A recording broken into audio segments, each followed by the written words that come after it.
Ladies and gents and ladies, gents, and anyone in between. Haha, ooh, he.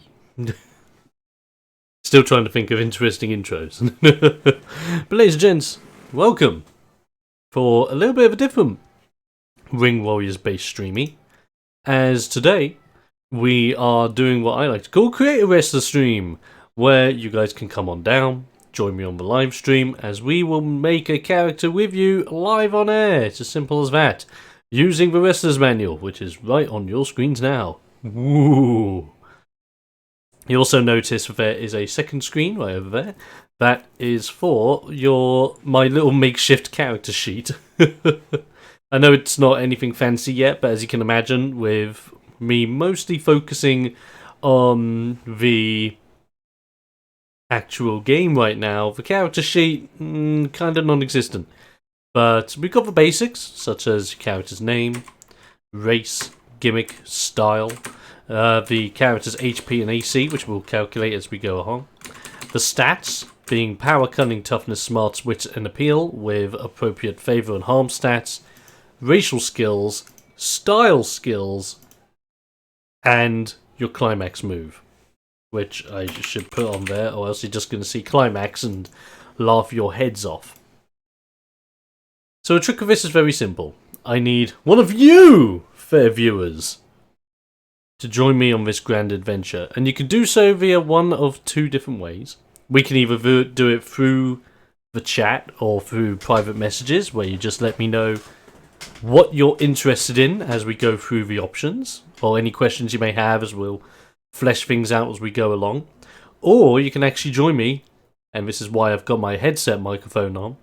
You can join me on Discord, the actual Discord channel, which, if you still haven't, big heads up, whambo, Discord information on your stream right now.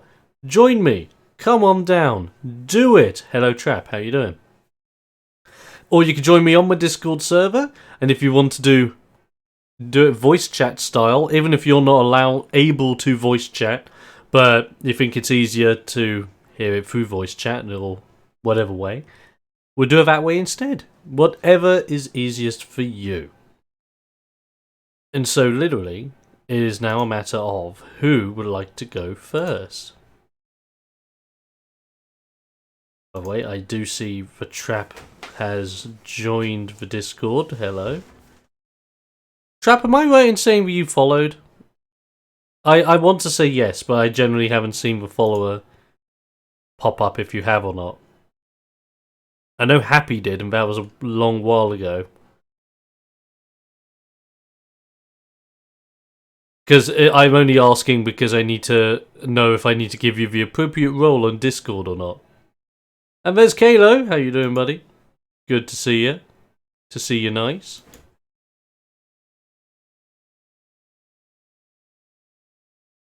But yes, I followed a few streams ago. Haha. There we go. Let me sort that out for you then, Trap. Thank you. Because you get the explosive follower roles, so that I know you are following bits. That's how it goes. And Sledge, how you doing? Okay, so who in chat would like to be the first to make their character? That is the question.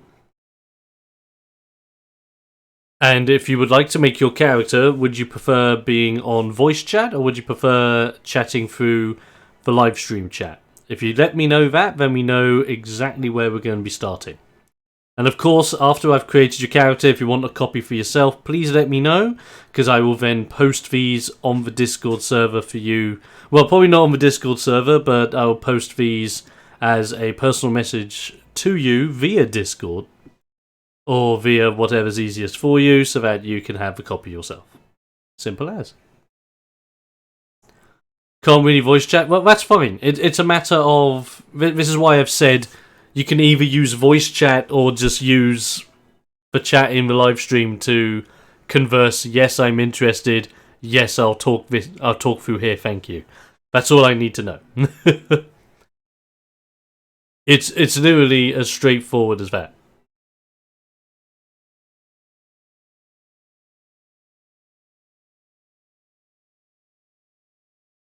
And woo woo woo woo woo. is for Jesus Waifu, aka my gorgeous other half. How you doing, lovey? Kayla wants to give it a go. Way, lovely. Now, Kayla, would you prefer to give it a go via the live stream chat, or would you prefer to join me in voice chat, where we can give it a go from there? Whichever's easiest for you, sir.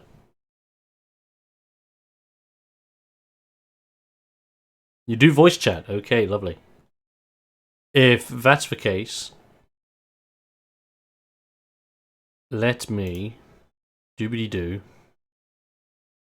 a thing.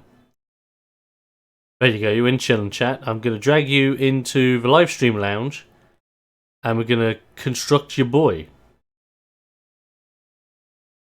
Oh! Hello. There he is. Welcome, Kalo, to character creation. Thank you very much. Lovely stuff. So, of course, this is our beloved wrestling manual, or wrestler's manual. So let's start off from the beginning. Oh, that's one thing already that I know I had to add to the sheet that I thought I remembered, but I didn't, so I'm remembering it now. Haha! Dumb. So, first step, Kalo. When it comes to your character... Oh, that's another thing as well. God damn it. There's always more. But, like, it never ends. There's always things. Always things. So, character creation. Now, we can either create your character fully first and then you can pick a weight class later, or if you have an idea of what you would want to do weight class now, we can do that now, if you wish. How am I going with something probably super heavyweight? Yeah, we could set you up with that. So let's put super heavy weightuda. I'm doing good as I can be. I have my character that we've already done together. Be interested to see others' creations. Oh yes, indeed. Okay, so we've got you down as a soup heavyweight. Now for races. Your racial options are Agricon, Azarian, Dwarf, Elf, Gnome, Hissen, Human, Loplan, and Sharkon. And if you want to know the basic G's of any of those, then just let me know. Choices. Let's have a look at an Azarian. Azarian, okay. So the Azarians are, aka the character the Foxy plays in the streams, are the Fox people.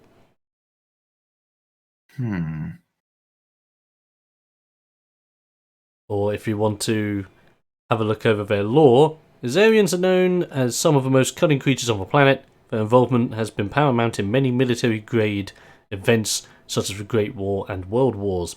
Their expertise in espionage and stealth detection allows them to blend into many situations and even succeed in complicated missions without even raising alarms. They are naturally very easygoing folk who live very long lives, able to cover multiple human generations in just one. This is bearing in mind that it kind of needs changing a little bit, because I have altered the Azarians slightly. They are, however, seen as scoundrels by the majority of Loplands, which links back to the prehistoric days when Azarians would hunt their furry foes. They do not tend to leave their own kind often, but when they do, it is either on a personal or professional mission. Yeah, let's play one of these. Let's play an Azarian. Lovely. Azarian it is. Now, as an Azarian, you start off with Delve into Darkness, where as an Azarian, you are Master of the Shadows, and you may add a +10 to your speed when in darkness. Ooh. So I will put that under racial skills. Now you pick your Azarian sub-race. Your choices being Red Fox, Corsac Fox, Pale Fox, and I think that's it. Let me have a check. Red Fox, Corsac Fox, Pale Fox. I swear I had another one. Oh yeah, Arctic Fox. There it is. It does help if I scroll. Scrolling is against me today. Indeed. Can I just read the Arctic Fox one? Yes, so Arctic Fox. The pure white Arctic fox may be native and used to sheer cold, but they also excel in their loyalty to others. Regardless of cultural backgrounds, religious beliefs, or racial differences, the Arctics will be your best friend for life. They are known to be great tag team partners as well as saviors by jumping in the way of oncoming attacks.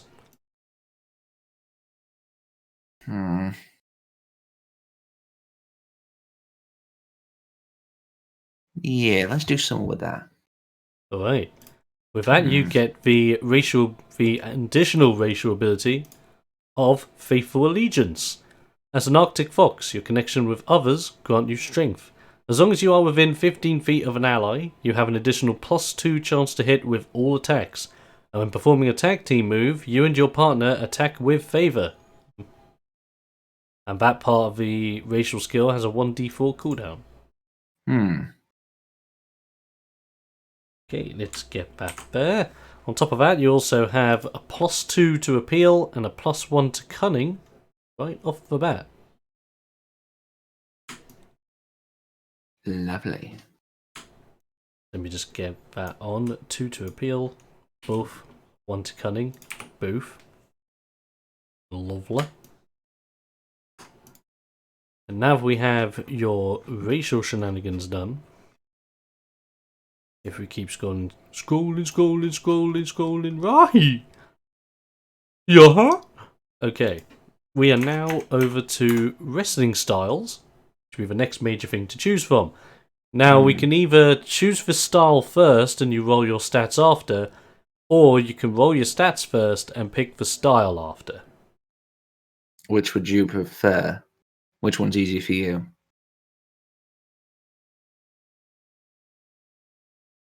I normally pick the style first and then roll my stats after to see how good my stats are for the style I've just chosen. Adds a little bit more of a random challenge to it. I'm looking at Powerhouse. Bizarre. So Powerhouse, stand in the way of opponents with imposing force, as you make them cower in fear and decimate them with powerful strikes and grapples. Yeah. Alrighty. Let's go Powerhouse. And here we are. So, with the Powerhouse stuff, now it actually makes sense to roll stats because we're here. So, you have two choices. We can either roll stats where you just roll a single d6 6 times to get 6 numbers, or you can pick the standard point array for Ring Warriors where you simply have 6, 5, 4, 3, 2, and 1. So it's roll 66. Yes. Tempting. I think I'd probably do that, to be fair. I think there's been more randomization to it. Lovely stuff. Do you have your own dicey, or do you want me to grab mine for you? Let me have a look. See if I've got something nearby. I have not got my dice bag in local. Hang on.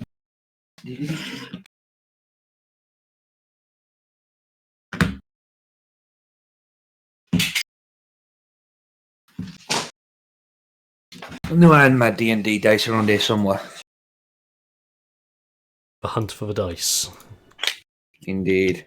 Some may say the greatest challenge of life. Look, here we go. Right. That's a 3. That's a 1. Okay, gonna write these down. 4. So that's 3, 1, 4. Yep, 3, 1, 4. 1. 1. 3. 3. And a 1. Wow. And Okay. 1. Okay. So 3, 1, 4, 1, 3, 1.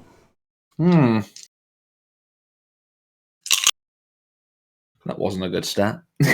No.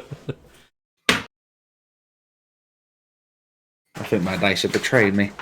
Oh no. Right. So, not a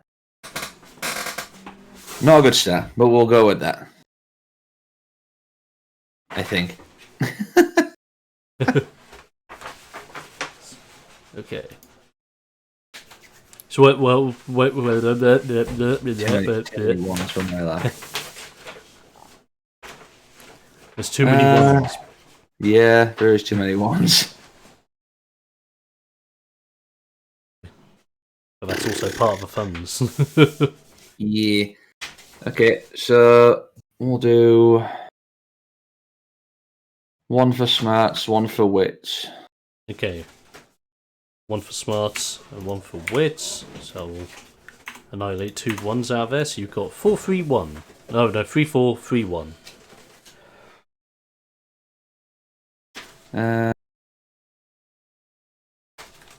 3, 4, 3, 1. How many spots have I got left to put them in? So you got power, cunning, toughness, and appeal. Oh. I've already got a bonus in those, haven't I? Let's put 4 in power, 3 in toughness. 4 and 3. So get rid of those 2. So now you only have a 3 and a 1.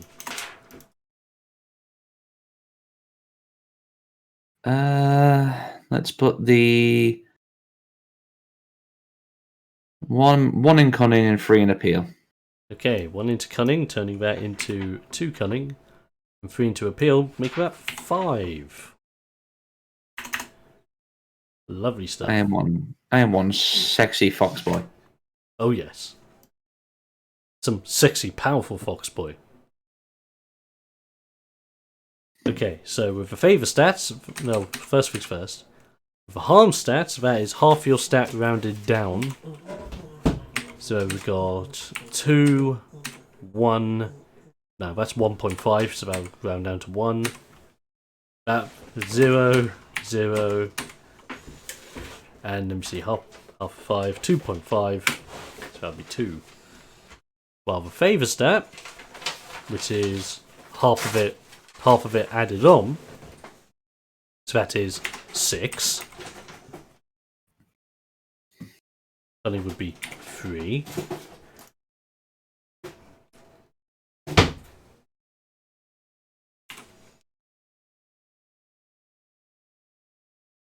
Oh yeah. Oh wait, no. Meh, I'm getting my own system mixed up. It's half because it's half the stat rounded up, added to your main stat. That's favour. So, with that in mind, that's that. Yeah, so that is 3. 1.5, 2, so that's 5. That's just it's just 1. So 2. Simple. 2. And 2.5, which is 3, 5, 1, 2, 3. A to do. And that's your stat pool. All sorted out. Yay. Happy days. With your stats all sorted, that now means we can get your starting AC and your starting HP all sorted. So for starting health, we can do it either way. So for starting AC, that is 10 plus your harm toughness, which in this case is 11. And then your HP, which is normally 12 plus your toughness in general, your starting health is 15. Righto. Right. With that in mind, you pick Powerhouse. What does a Powerhouse give you? Well, let's have a Butcher's. I will bring that down because I need to put equipment on here also, because that's a major point. As I said, I keep forgetting and remembering. It's part of the game and part of me, so shush. Me in a nutshell. Anywho, so with that, you pick Powerhouse. So with a Powerhouse, you have starting equipment options. The first choice being a pair of elbow and knee pads or a pair of grappler's gloves. Ooh. Elbow and knee pads. Elbow and knee pads. Brilliant. Then you have a choice between either a suplex pack or a power bomb pack. Sorry to hear that, Trap, by the way, but have a good day. No worries.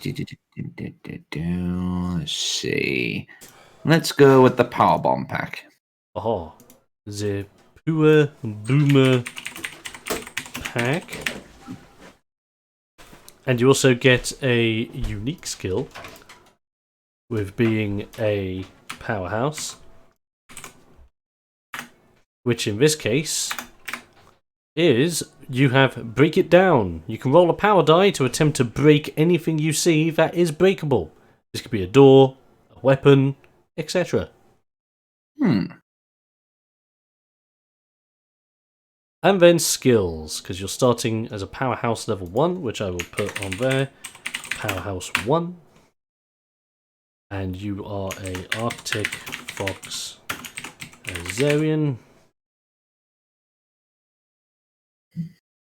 You start off with the skill Larger Than Life.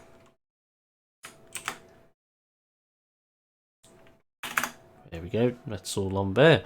So, Larger Than Life. As a powerhouse, you are capable of becoming the largest threat in any situation. As a bonus function on your turn, you can glare at a creature within 30 feet and intimidate them. They must succeed in a power save or be intimidated by your very presence, causing them to have harm on their next attack. You may use Larger Than Life equal to your harm power per encounter, and then at level 5, the range of Larger Than Life increases to 45 feet. At level 10, the range increases to 60 feet, and at level 16, you may use Larger Than Life equal to your power's main stat. Alrighty then. Alright. Right, with that all sorted, it's time to go into a wee bit of detail on what exactly you chose of your equipment. So because you chose the elbow and knee pads, if I find them on here we go, a pair of elbow and knee pads, you have a +1 on toughness checks.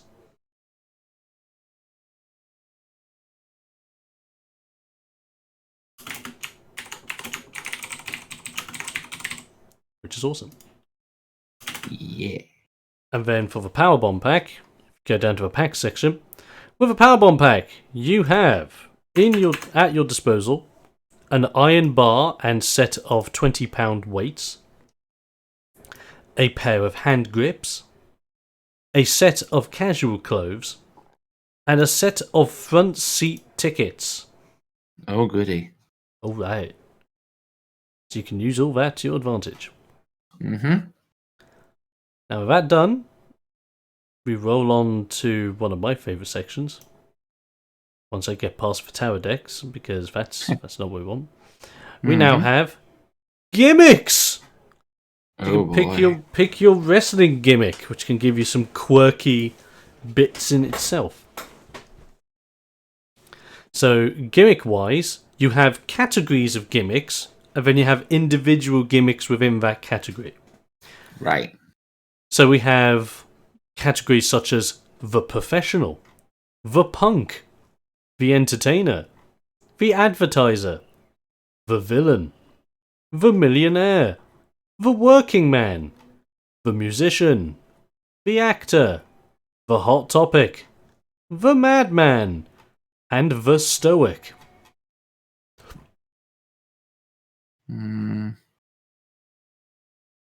But then, let's have a look.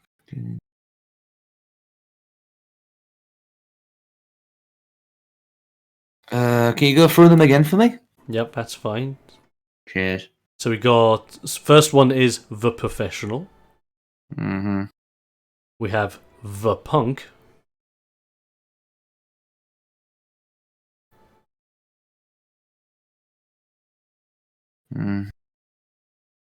After that we have the entertainer.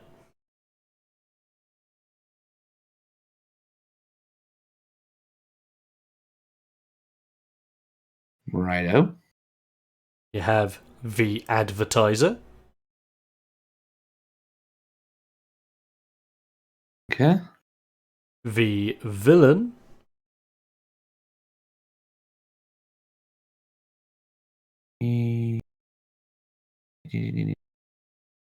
Nah. the millionaire,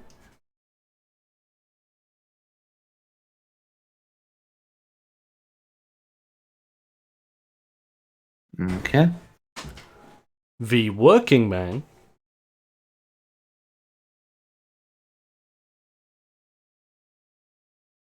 Nah. the musician,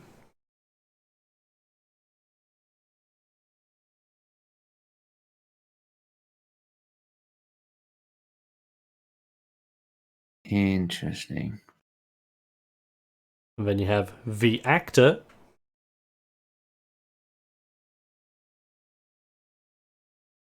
Okay. the hot topic,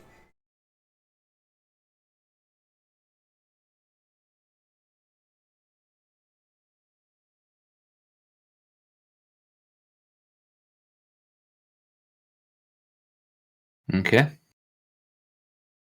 the madman,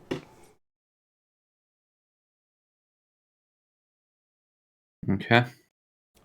and last but not least, the stoic.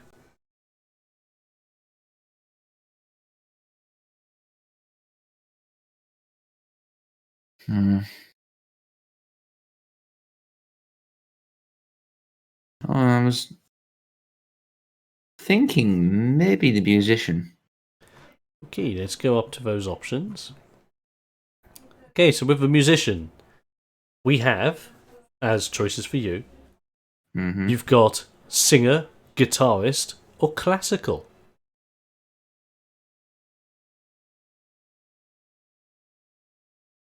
And as a gimmick bonus, all musicians gain favour on persuasion if music is evolved. If music is involved. My English today is not so good.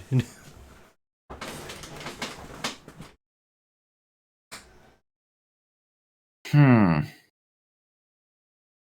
Yeah, let's go to musician. Lovely stuff. Is there any one out of these three lovely options that you would prefer between singer, guitarist, or classical?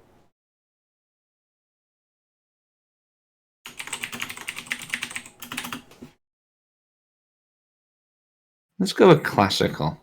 Okay. That sounds fun. So your talents come from the orchestral line of music, focusing more on the classical sounds rather than the instruments of today. You are so adamant in your ways that you may even dare to lash out at those who think the old ways should die out. Hmm. But as a result of that, if I just put in classical, you have some added bits.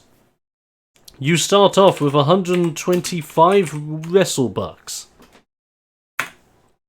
And you start with a classical instrument. Hmm. And it can literally just be a classical instrument of your choosing. Do I have to pick that now? No, not necessarily. You could just sit on that for whenever you want to prevail. Hmm. Alrighty. So, in terms of height, what are we talking here? Since I put myself as a super heavyweight, but when I noticed we're going through the Azarian, they're only classed as cruiserweight to heavyweight. Aha. That is the trick. If that's the case, we may have to roll you back to heavyweight. Because only certain races go up so high. Hmm. If I just get up to Azarians without skipping them, because I know what I'm like. See, that is Yeah. Sharkons. Here they are. Yes, so Arctic Foxes can only be any weight class between cruiserweight to heavyweight. Okay. Are any of the others able to go up to super heavyweight? Let's have a look. Hail Foxes up to Not a light big deal. heavyweight. Corsac to light heavyweight. Sadly, no. Only Red Fox and Arctic Fox can go up to heavyweight, but no higher. Nah, that's alright. We'll just bump it down to heavyweight.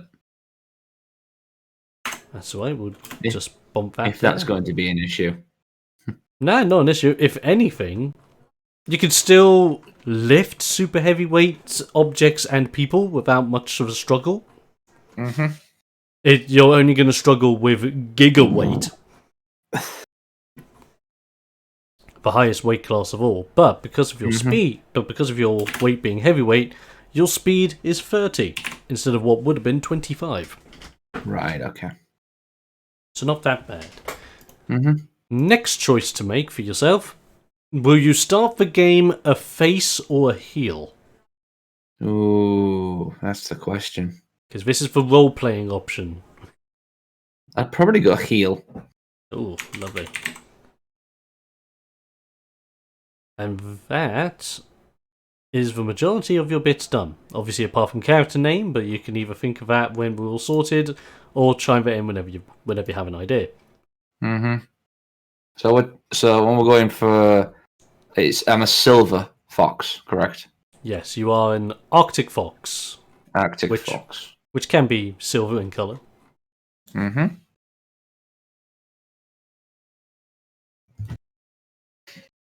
Ooh, not bit of fruit cake. Lovely. Now the last thing I need to scroll to, which is one of my favourite bits that I'm happy I constructed. We have one last thing to put together. Your climax move. Now a climax move is very straightforward, but basically think of it as any major finishing move that a wrestler has, like from John Cena's attitude adjustment to Triple H's pedigree to Shawn Michaels' sweet chin music and Kurt Angle's ankle lock, etc.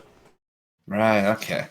And you basically split it up into 3 sections. Your setup, your follow through, and your climax. It's not very important from level 1, but when you start getting levels in your climax move, it becomes very important, because then you can put levels into your climax move to either increase damage, add status effects or random effects to it, or potentially cause other things. So now it's a matter of how you would... What is your ideal climax move, and how would you break that down into the 3 steps? I mean, if I had to pick one, I mean, we're talking. If we're talking, how tall would I be as a heavyweight? That's what I'm wanting to know. Height is up to yourself. Is there, like, this bearing in mind that my races at the moment, I haven't gone back to add in heights yet. Right. Because that's something I'll be adding in a bit later on for extra detail. Can I be 7 feet tall? I would let you be 7 feet tall. I would like to use the choke slam. Simple. Nice. So, having a choke slam as your climax move, that would effectively be the setup of applying choke to the opponent. Now, is this single-handed or double-handed? Oh,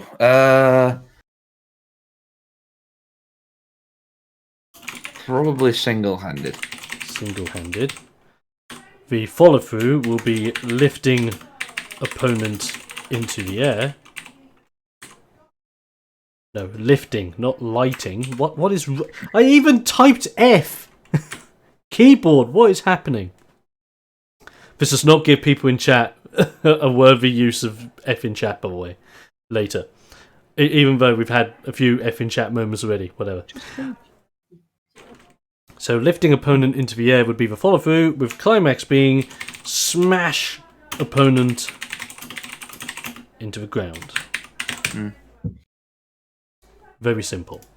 Now, with that in mind, the damage output of your climax move is equal to 1d12 plus your highest stat, which in this case is your appeal of 5.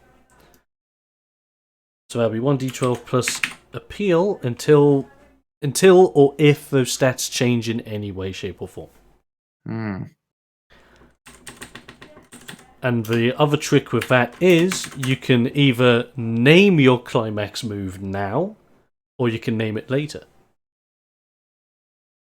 Can you think of a chokeslam name for a 7-foot Arctic fox who plays a classical instrument? I'm using a chokeslam for a finisher. Yeah. Arctic fox that plays classical music. Yeah. Arctic fox man. I know I've got a name in my head if you wanted it. A name for a chokeslam? Oh yeah. What you got? The cello crash. Cello crash. I was thinking the bassoon bomb. Ooh. Bassoon bomb. If you had one. Hmm? Yeah, a power bomb, that'd be good for that. If I had a power bomb, it would be good for that. That makes sense. Bassoon the bomber. Gosh, it sounds like I'm trying to make a character for Ultimate Muscle. It's like it's kind of like Big Ben Crash. Yo, Big Ben Bash is my jam. Kevin Mask, such a lad. I'm trying to think. That's too long a name, but I really like to call it short drop. I haven't picked an instrument yet, but I picked the classical musician. So I've got a lot of options. I got a lot of options to pick. I was thinking the tuba, just to be because I'm a heel and I'm annoying as shit. Oh no! What if you want to pick the tuba, why don't you call your climax move the Tubaya? The tuba, my no. It's not as you think it is. Tubaya. It's also kind of What? Okay, I'm a heel, so Yep. and I'm also a very sexy, appealing character. Yes. So, what would you think would be a good classical instrument, my love? I'm asking my significant other. Lovely. She's woken up and she's a trained flutist. Very good. Perfect person to ask. What appeal you're looking for. If you're looking to be annoying, believe it or not, the violin would probably be a good idea. A violin? Well, you could go and then you'd be able to know you just go. Yeah. Yeah, a violin does sound good. So, Or you can think of yourself as an not an umpire. What are they called? do like what Braun Strowman did and bring out a frigging what was it, a cello? Do a cello, yeah. Jesus. Well, you are 7 foot, so the cello would be easy. I am to play. 7 feet tall. You could pretend to be the victim, and while you're doing it, you can play a little sad music on your violin. That'd be really annoying. Yeah. Because everyone hates you. Yeah, we'll stick with the violin, but it'll be a big violin. It'll have to be for a 7 foot tall man. You come on with a teeny violin. Just a custom violin or something like that. Oh, A white violin. Mike for the face, and you go, oh, I'm just going to stop you there. You pull out this tiny, tiny violin that's maybe 3 inches long, and you go.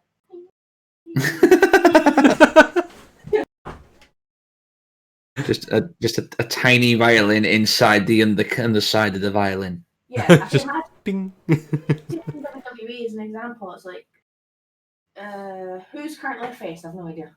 Who's currently a face? Drew McIntyre. Versus, give me a random heel.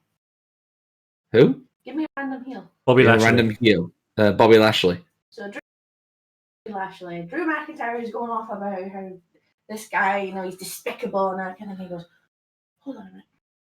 He just brings out a tiny line. Bobby Lashley just brings out a tiny violin. Just hold on a minute. Look, I've got this musical piece for you. It's gone. And then at the end, no one gives a shit. No one gives a shit. I still need a name for a chokeslam though. I dig this gimmick. Send you? Huh? The crescendo? The other way around. The final note? Ooh. Good. Yeah, final note. Final note. Lovely. And that is your level 1 character sorted out. So to go over all that, so we understand what we have. You are a Arctic Fox Azarian with, and your gimmick being a classical musician.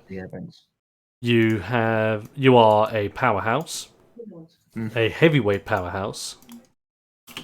The door's open actually, but it's got in here. You are 7 foot high, and you are a heel. Have a starting HP of 15 and a starting AC of 11. Your stats, the main ones at least, you have power 4, cunning of 2, toughness of 3, smarts of 1, wits of 1, and appeal of 5. You have started with a set of elbow and knee pads and a powerbomb pack. You start with 125 wrestlebucks to your name, and you have chosen a violin for your classical instrument. Lovely. You then have the Delve into Darkness and Faithful Allegiance racial skills, the Unique skill, Break It Down, the Larger Than Life style skill, and your climax move called the Final Note. And I still need a name. That is what you need. The toughest man. one of all. If anyone in chat can think of a name for a 7 foot classical musician as Arctic Fox, that is a heavyweight that uses a chokeslam for a finishing move, put your ideas in chat. I like my smarts and my wits are the lowest point. Oh, yes. I'm not very smart and I'm not got the greatest wits, but I'm a sexy powerhouse. I don't have to be smart to play the violin. I could just be naturally gifted. And that's what pissed people off. That's it. It's like you were forced to go to college to learn how to do it. You failed college, but you could still do it. Yeah. It's like, they asked you to do the written exam. Now, if we're looking for a name, we're actually just looking for something flat out, or we're looking for a stage name. It could be any you wish.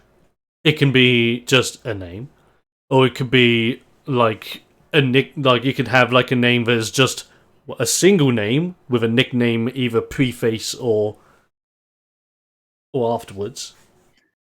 So, for example, it could be like the musician, or the musician,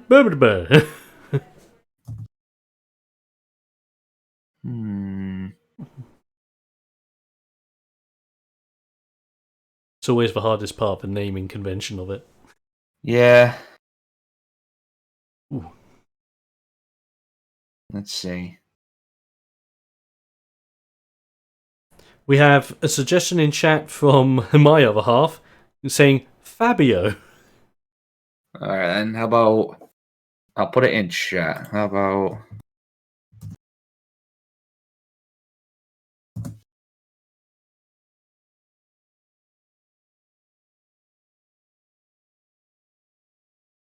Fabio Twinite.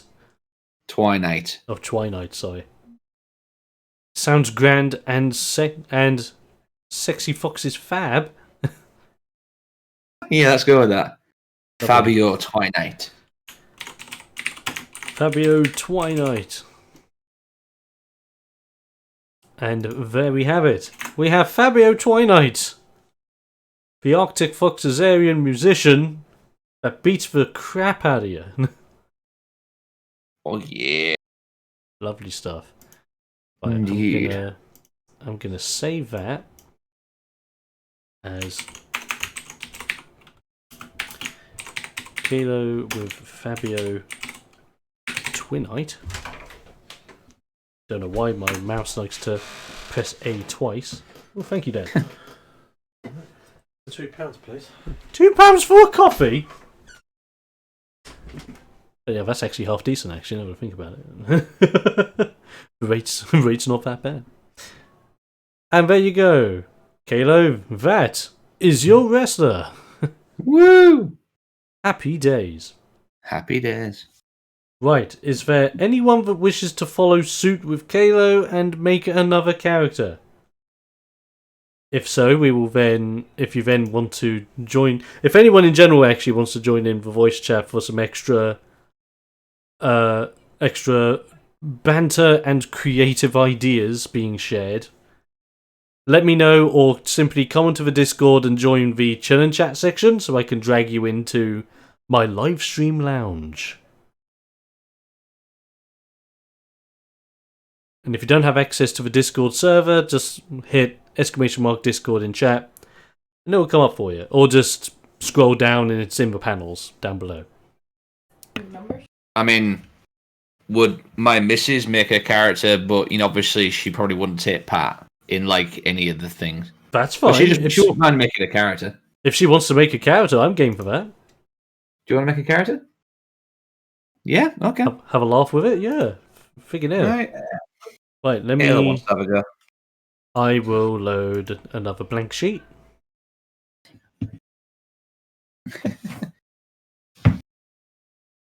Here we go. See what I'm doing here. I'll make sure I have everything. Name, race, gimmick, style, weight class. You might want to put your glasses on, love. Equipment, as I remembered. Lovely. So, we come here again. And a blank sheet and a new character to be created. And with that in mind, I am going to quickly make sure that things are set up on the streamy side so that you can actually see the blank sheet. Because for some reason now it thinks, oh, there's two.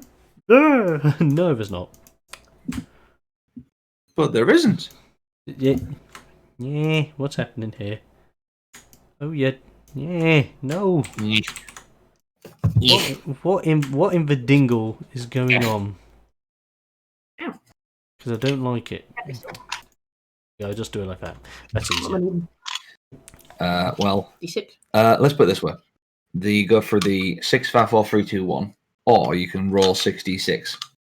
The dice seems like more fun. Well, I did that and I got 3, 1, 4, 1, 1. 1. Lots of ones. Yeah. I got a few ones. Just a few. Just a few. Okay, she'll be back in a second. No problem. Gives me a chance to fix this thing. There you go. Blank sheet. What we want. Yeah. A blank sheet and yet a world of possibilities. Okay, let me go to... back to the character creation bit.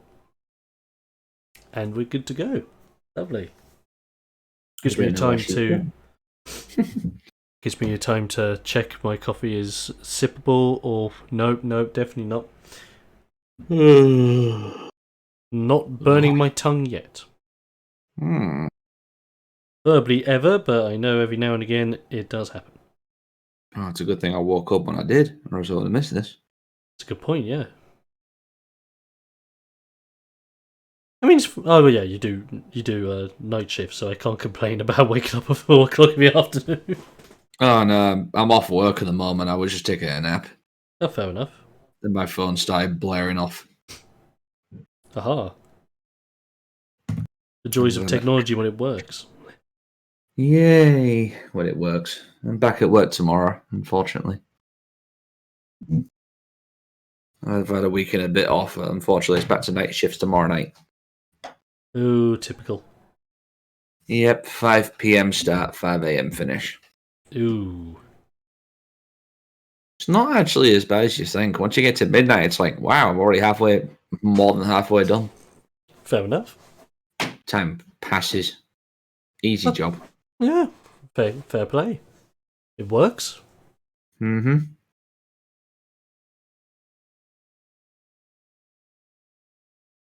I get the feeling she's looking for a box full of dice. I wish she'd just use mine. Well, whilst you're waiting, anyone in chat that is interested in joining us for a bit of character creationisms, just let us know in chat if you do want to do that. And so I can just keep tabs on, yes, I want to make a character. So, yeah, we can just go from there.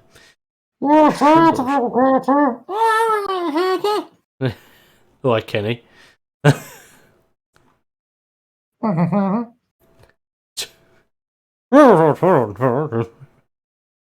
Oh wait, that sounds more like Sir Daniel Fortescue from Medieval. Oh no, not again. No, it's not again. That's it. You found your dice box. I did. You found your dice box. I wonder why. Hey. I'm not working with your cursed You're dice. not working with my cursed dice. Yeah, that sounds about right. Even I didn't want to work with them now.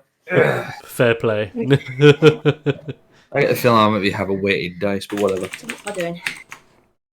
What are you doing? Right, okay. Okay, well, What are you doing? Go for me. I should probably give you the First- headphones. so Green. Would you like the headphones? I have so many dice, I can use one for each colour. You could never have too many dice. very true. Very true. Shiny, plasticky, sparkly, make nice clickety clack sound. Oh yes. Damn it, I didn't think you'd actually do it. Oh my gosh. Okay. Right. Okay, so first off, Look at the changes. do we want to pick a weight class first or wait until later? Do you want to pick a weight class first or wait till later? You're going to need to explain that to me. So the cruiserweight is kind of like Ethan. little wee fella, and then you got gigaweight, which is like Yokozuna On steroids. Yeah. on steroids. Like Gigaweight's more Godzilla level. Gigaweight's more Godzilla level, apparently. I'd say light heavyweight. Light heavyweight. Aha. So something like, I want to say Drew McIntyre or AJ Styles. Basically, yeah. I'm looking at what I'm able to lift, and I need to give myself some handicap. Okay, but you're unable to lift super heavyweight and gigaweight. That's what I'm looking at. Okay. No problem. That's all good to go. If I remember correctly, you were heavyweight. I went with a heavyweight I'm a because class I below you. weren't allowed to pick super heavyweight because of my Arctic Fox. But because you are a light heavyweight, God, they're all you Pokemon based. have a aren't they? speed of 35 to start, so that's good. Speed of 35. Awesome. Is that good? And now our race options. So with races, we have the Agricon, the Azarian, the Dwarf, the Elf, the Gnome, the Hissen, the Human, the Loplan, and the Sharkon. What's the shark on? The Sharklon is exactly what you think it is. Street Sharks! Street Sharks. See one at the top. The Aggregon? What is the Aggregon? Agricons are rock creatures birthed by Mother Earth herself. Earth creatures.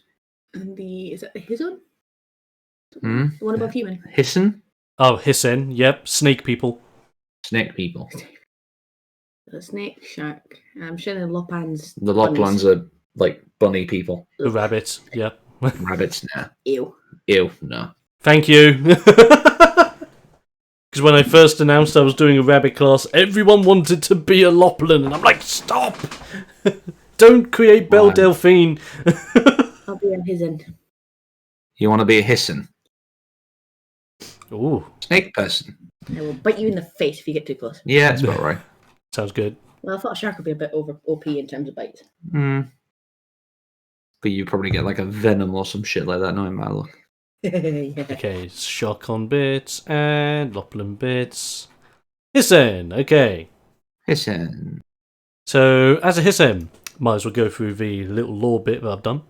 Sadistic and egomaniac. Cunning, That's a- sadistic, and a little egomaniacal, the Hissen dwell all over the world in many different shapes and colours. This was not always the case.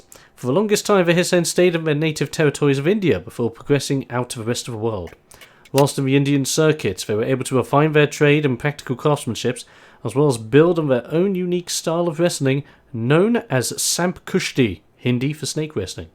Their style is based around strong locks and stretches, as well as utilising their snake-like tails whilst wrestling. Since the fighting style has been established, some Hissen have grown to include other styles into their repertoire, so that they are all-rounders on the world stage, whilst others refine their Samp Kushti to become Grand Masters back in their homeland. Sound good? Mm, Yeah. sounds right to me. Lovely.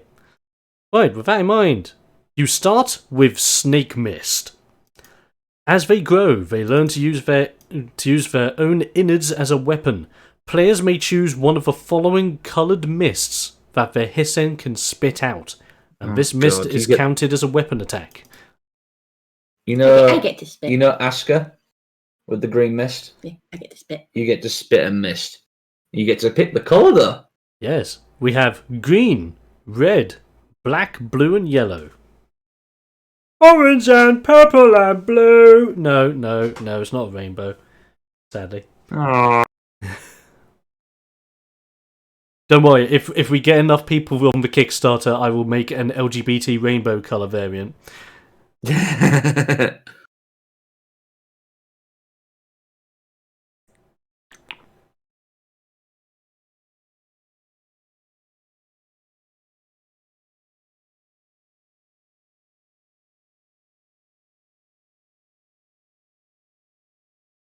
And if you can't read any of them, let me know and I'll explain them for you.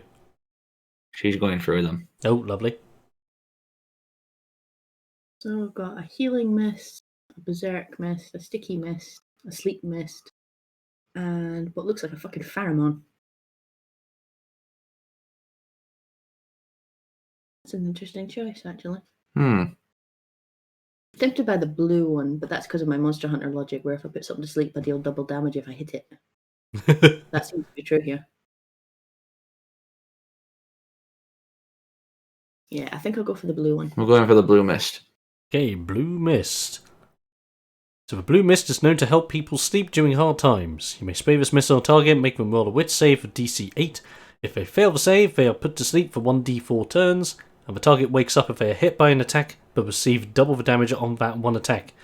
This can be used equal to your harm wit stat per encounter. Lovely. We'll put that under your racials. So my wits are going to have to be high for that to work. Mm-hmm. And okay, with that done, now we have your sub-race options. Sub-race. Good God. So I will just put this on here, Hissen. So your sub-races, you have Cobra, Rattlesnake, Boa Constrictor, or Eastern Coral. Oh, sorry, I will just roll up so you can see Cobra. There you go. If you want to see Eastern Coral, let me know. Can you hear him all right? Yeah. Yeah, okay.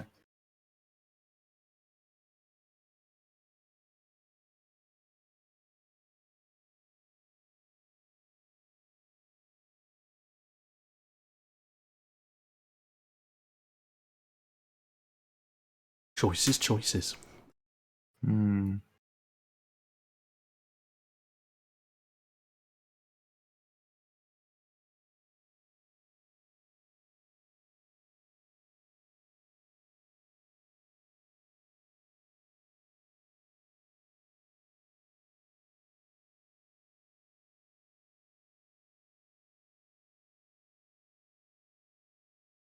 What do you think? I'm just reading through it. I'm quite taken by the rattlesnake so far, but can I look at the Eastern Coral? Just Can you scroll down? We'll scroll down. so I can get Eastern a Coral. full feel thing. I think you've already got blue mist. Oh, yeah. Put me to sleep.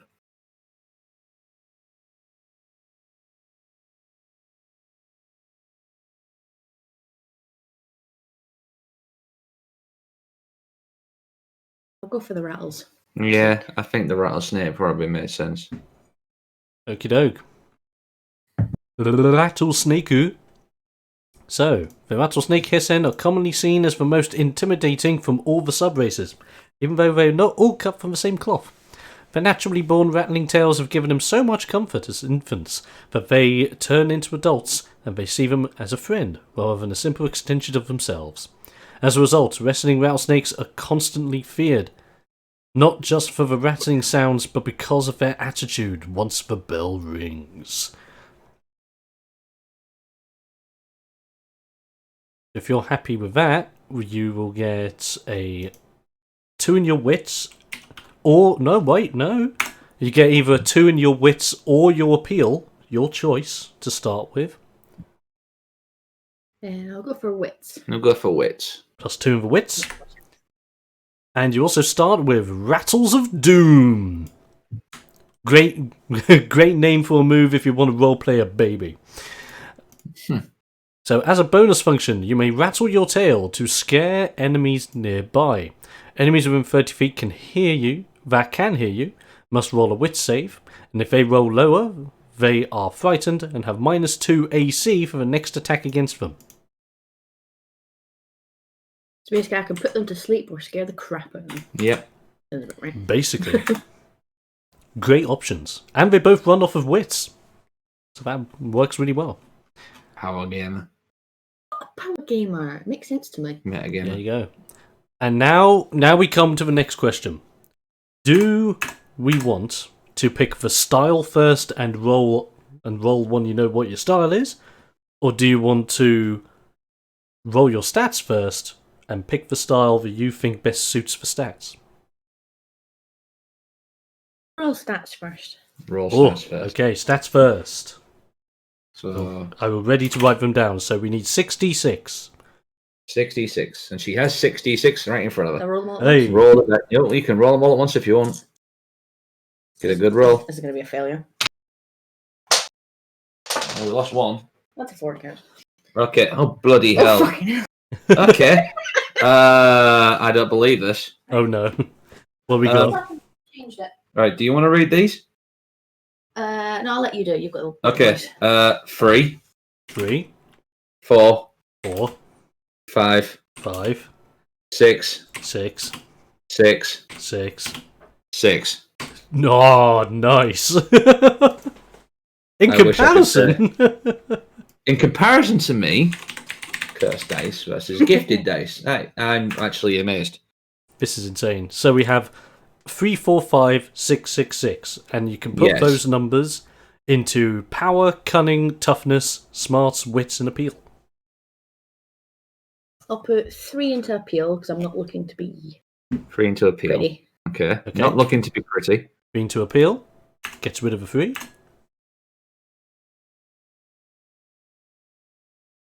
So take away the 3. You've got 4 left. Let's Let's go that way. So you got like that. Okay. Okay. Uh, Gosh, you're more powerful than me at this rate. I'll put one of my 6s into power. Okay, 1 6 into power. For a light heavyweight, you're really tough.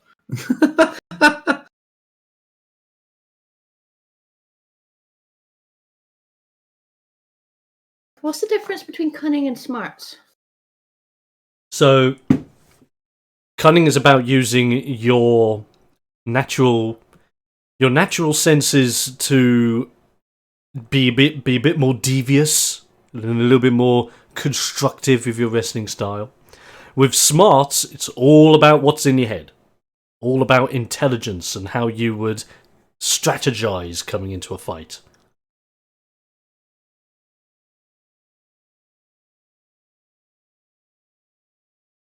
You can add more into your wits because that was your natural bonus from earlier on. And I'm just confused. It's just I've got 3 stats left and I've got 4 dice. Yeah, that's what I said. You've got this one, Yeah. this one, and wits because Oh, yeah. you already got your 2 earlier from. Keep getting You got back. your 2 earlier because you're hissing. I'll put the 4 into wits then and I'll put it up to 6. Okay. sure? And so it'll give you plus for bonuses on both your rattles. Actually, yeah, that's a good Yeah, idea. I'll Put a 6 into wits. Make it 8. Okay, let's do that. 8 wits. Gets rid of one of the 6s, so we have a 4, 5, and 6 left. Mm-hmm. I'll put the 5 into toughness. 5 in toughness, so you have a 4 and 6. Put 4 into smarts. 4 into smarts, leaving And the I'll 6 for cunning. Put 6 into cunning. Devious git and 6 into cunning. Lovely. So overall, you have 6, 6, 5, 4, 8, 3. Nice. And now this will help calculate your harm and favour stats. So harm is half, rounded down. So that is 3, 3, 2, 2, 4, and 1. And then favor is half rounded up, added on. So in this case, it is 9, 9, 5, 6, 7, 8, 4, 5, 6, 8, 9, 10, 11, 12. I'm not metagaming. I've got an image. As soon as I picked rattlesnake, I had an image in my head of what I wanted. And 5. They Lovely. certainly helped me. So, Apparently so with that, your stat pool is fully constructed with You're your a lot harm better and than me. favour stats appropriately calculated. From here, your wrestling style, as we have choices from Technician, Powerhouse, Brawler, Luchador, Extremist, Strong Styler, High Flyer, and Icon. You already have an image in your head? Mm. Well, faster than I did. I like rattlesnakes. Hey, fair enough. If I'm going to be in So, if you could apply them to be a wrestler, what would it be?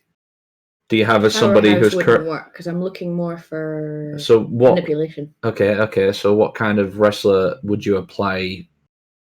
I think a technician makes sense because my build is definitely to do with putting them to sleep or scaring them, so I'm definitely manipulating the enemy. Okay, Basically knocking them off balance and then taking advantage. right. So, technician. Yeah, from what I've read, that seems to be one that makes sense. Do you have a wrestler who's currently what you're thinking of? I couldn't tell the bloody difference. No, I meant like a WWE wrestler. You can apply the basis to. Don't know what any of them are. That's the problem. So, like what's Technician Darwin's, would be the guy. Like Technician would be like Kurt Angle, or Chris Benoit. It's quite a technician. Powerhouse is like your Braun Strowman, Big Show, Brock Lesnar. Brawlers are kind of like the Undertaker, but Undertaker's kind of like a mix between Brawler and Powerhouse to an extent. Luchador is like your Luchador could be a mix of different people, because Luchador could be part Rey Mysterio, part Eddie Guerrero, part El Santos, if you want to look at the Mexican side of things. Dinosaurus. Yep. Oh, yo. Friggin' love him to bits. Luchasaurus, that's what I was thinking of. So Extremist is basically every ECW superstar known to mankind. Tommy Dreamer, Balls Mahoney, all those. Strong Styler, so all your Japanese favourites. Shinsuke Nakamura is the big one. Basically, he's the guy who does like the Kinshasa. Oh yeah. He comes down with the violin and all that. And High Flyer is you're like probably looking at technician because it's more of a grappler. I have the feeling that's what you're looking for, isn't it? It's the enemy manipulation that caught my eye. Enemy manipulation. Basically what I'm doing. Yeah, technician. Because Technician is all about manipulating enemy positions and also AC manipulation so that you or your allies can hit enemies easier. Yeah? Yeah. Okay, technician. Technician it is. Lovely. And you'll be first to know. You're the first person to ever create a technician with my system. And I'm so happy with that. I'm like, pick the technician. It's fun. It's a good one. Okay, so technician. Lovely. So, with all your stats done, we can now calculate your starting health and starting AC. So your starting health being 12 plus your toughness. Your toughness being 5, that being 12, that is 12, 1, 2, 3, 4, 5, 17 health to start. And your AC being 10 plus your harm toughness, since that's 2, starting AC is 12. Terrible. Then we have your starting equipment. Do you pick between a pair of technician's gloves or a pair of technician's wristbands? You want gloves or wristbands? Wristbands would make more sense. Wristbands would make more sense. I don't Technician's see my wristband. character. You don't see your character in gloves. Okay. I don't see enough. my- You don't see her in a tutu. No problem. Technician's wristbands. You can also pick a submission pack or a suplex pack. A submission is like the angle lock, but it's just a pack of items you get. Submission pack. The submission pack. I'm not going to be throwing my person around. No. Lovely. This is a pack full of items. Good. I know, but I'm just picking it random. Fair enough. I vaguely know about. And you also have the unique skill of Shit. lock picking. You can roll a cunning check to try and unlock anything that has a lock on it. This could be a chest, drawers, a door, etc. And you can pick locks equal to your cunning before requiring a rest. And you put 6 into cunning. I didn't even know that was available. Me neither. Never mind. I am a sneaky son of a bitch. Yeah. Sounds similar to his significant other's character, if I remember correctly. Okay, and now we have the fun part with Technician. Your level 1 skill, known as Clean and Simple. The moves you perform are made to look effortless, and as a result, are some of the cleanest looking moves in the business. For level 1, you may add either your cunning or wits to any move you perform. Doing so will garner different properties to the move. This replaces any other modifier attached to the move. So if you roll with cunning, if cunning is used, you may immediately move up to 10 feet in any direction after the move lands. This does not trigger attack openings. Or wits. If wits is used, you may attempt to counter the next move performed against you. You must roll a d12 plus the stat used by your opponent, and must roll higher in order to counter. And you may keep attempting to counter until you are successful. My wits is definitely a little higher. Mm-hmm.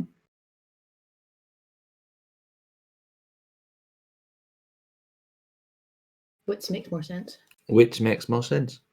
Bearing in mind, you just have both of those active at all times, so you can pick and choose Yeah. when you please. Yeah. No, I'm just thinking about what I'm more likely to use. if I Yeah, was to what you're play. more... fair enough. What you're more likely to use. Mhm. Put that in there, clean and simple, lovely. And okay, that's everything you basically get for being a technician at level 1. Then we roll on to one of the fun bits, which is picking, going through it all. Well, first things first, we might as well go over the equipment you've got so that you know bonuses you get. So for picking Technician's wristbands, you get a +1 damage on wits moves. I'm doing all this by accident. Literally. That's actually quite awesome, it was. And in the submission pack, you get a 40-foot rope, a 40-foot collapsible pole, a set of casual clothes, and a set of lithographs with your signature on them.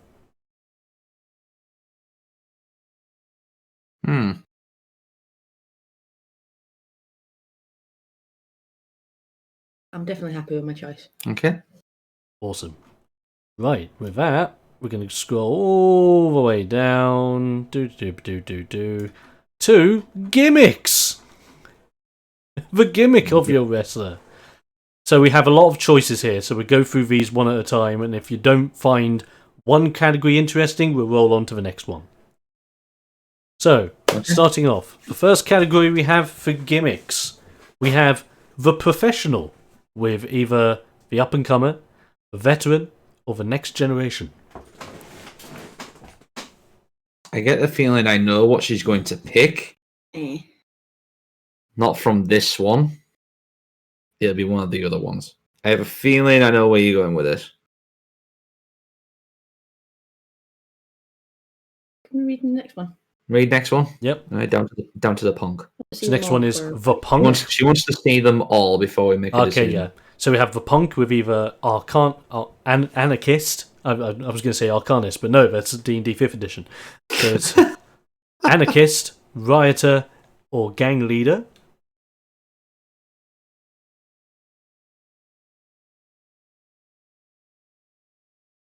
No, next. Okay. Then we have the entertainer with the clown, the dancer, or the TV personality. No. Okay. Okay. Just no.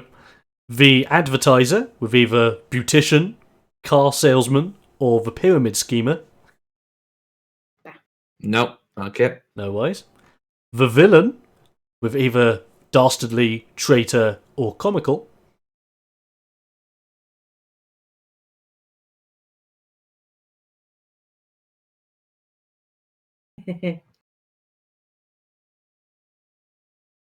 Right, Do you want to continue, or do you want to stop there? I've got one on my eye, but I'm going to keep having a look. in One case on I find your something eye. else. Okay. Okay. Keep going. We've got one in mind. No We've got worries. one in mind. Cool. We have the millionaire, with hard-earned inheritance and shady dealings. No. Okay. Okay. The working man, with either the contractor, the office worker, or receptionist. Nope. Moving on. Nice. The musician, like what Kalo picked earlier, with either the singer, the guitarist, or the classical. Nope. Okay. Have the actor, with either television, stage, or movie. Nah. Nope. Okay. The hot topic, with either model, adult actor, or plastic. No. Nope. We have the madman, with either dual personality, trigger, or possessive.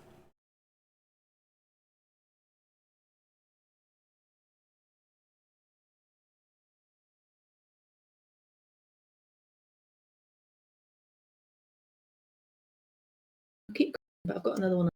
Okay. Okay. Or the stoic, with dominator, shadow, or wall.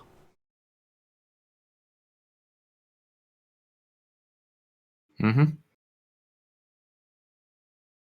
I'm torn between dastardly and possessive. So, dastardly villain or possessive Madman. Madman. your own is yours alone. Anyone that comes between you and what is rightfully yours. You can't have it.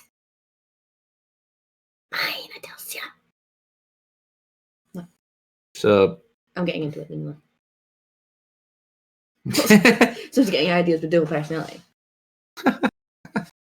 so you think possessive or dastardly villain? Do you want to read Dastardly Villain if you want me to scroll up? Dastardly villain? I did read it. You did read it. Okay. Okay. The possessive one's appealing to me a bit more. Possessive? There's something I'd do. An item that is precious to you and you alone. Yes. Fair enough. That was good to see that Delir's getting ideas. That's good. Delir, if you're interested, let me know. You could be next. So what are you thinking? Yeah, the possessive one. The appeals to me. possessive. Okay, possessive. Dastardly feels like Okay. it could go wrong pretty quickly. The madman, possessive. So, as a result of being a possessive madman, you start with 50 wrestlebucks to your name. And you also start with an item that is precious to you and you alone. And this can literally be anything. Oh, cool. We have Delir, who's next up to make a character after yourself. Awesome. Do I see my character being possessive over? What would your character be possessive over?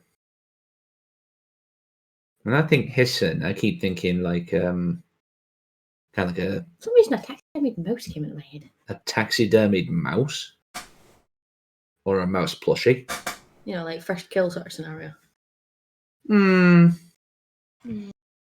It's wrestling, so it has to be child friendly.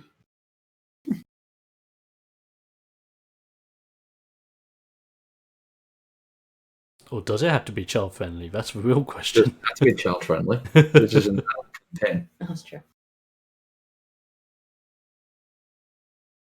It'd have to be sturdy though, because it's probably gonna get pinched.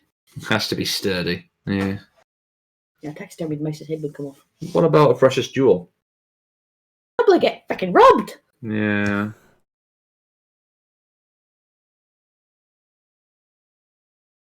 It's my Luby. Ooh, mine now. No. My rattle is precious to me. Mm-hmm. The shed skin off my rattle. The shed skin of your rattle. So it's like a copy of the rattle, but it's not got the rattle in it. I don't know how sturdy that is, though. I think that would just. I think that'd probably just fall apart and turn Yeah. to dust. On the rattle, I suppose. Kind of somewhat like a pendant that holds the dust within it.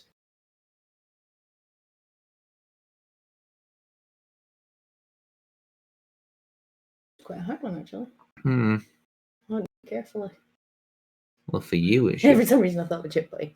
I think I'm hungry. a chip butty. I think Jesus I Christ. think I'm hungry. I think you're hungry. I actually just think you're hungry. Yeah. Just like precious chip butty. It's malchippy. Malchippy, precious. All of the gravy and the curry is mine. It's just like in its own like air sealed baggie, so it doesn't get damaged. It doesn't get sand in it. To get sand. You did come from like a desert planet, to be fair, is what I'm guessing. India. Because like no one knows that you're completely obsessed about food until you just whip out your sandwich and say, "My sandwich." Then for some reason, there's just another sandwich. That's it. She's eating it, and then for some reason, there's just another sandwich. That would cause an existential crisis. It's like, where does she get all these sandwiches from? Is it? You say nothing about my sandwich.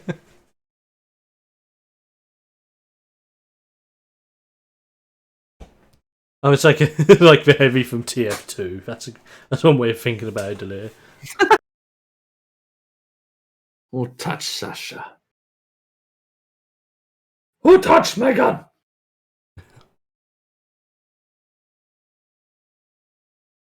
Well, do you want to think about that whilst we think of a Do you want to think about it? climax move?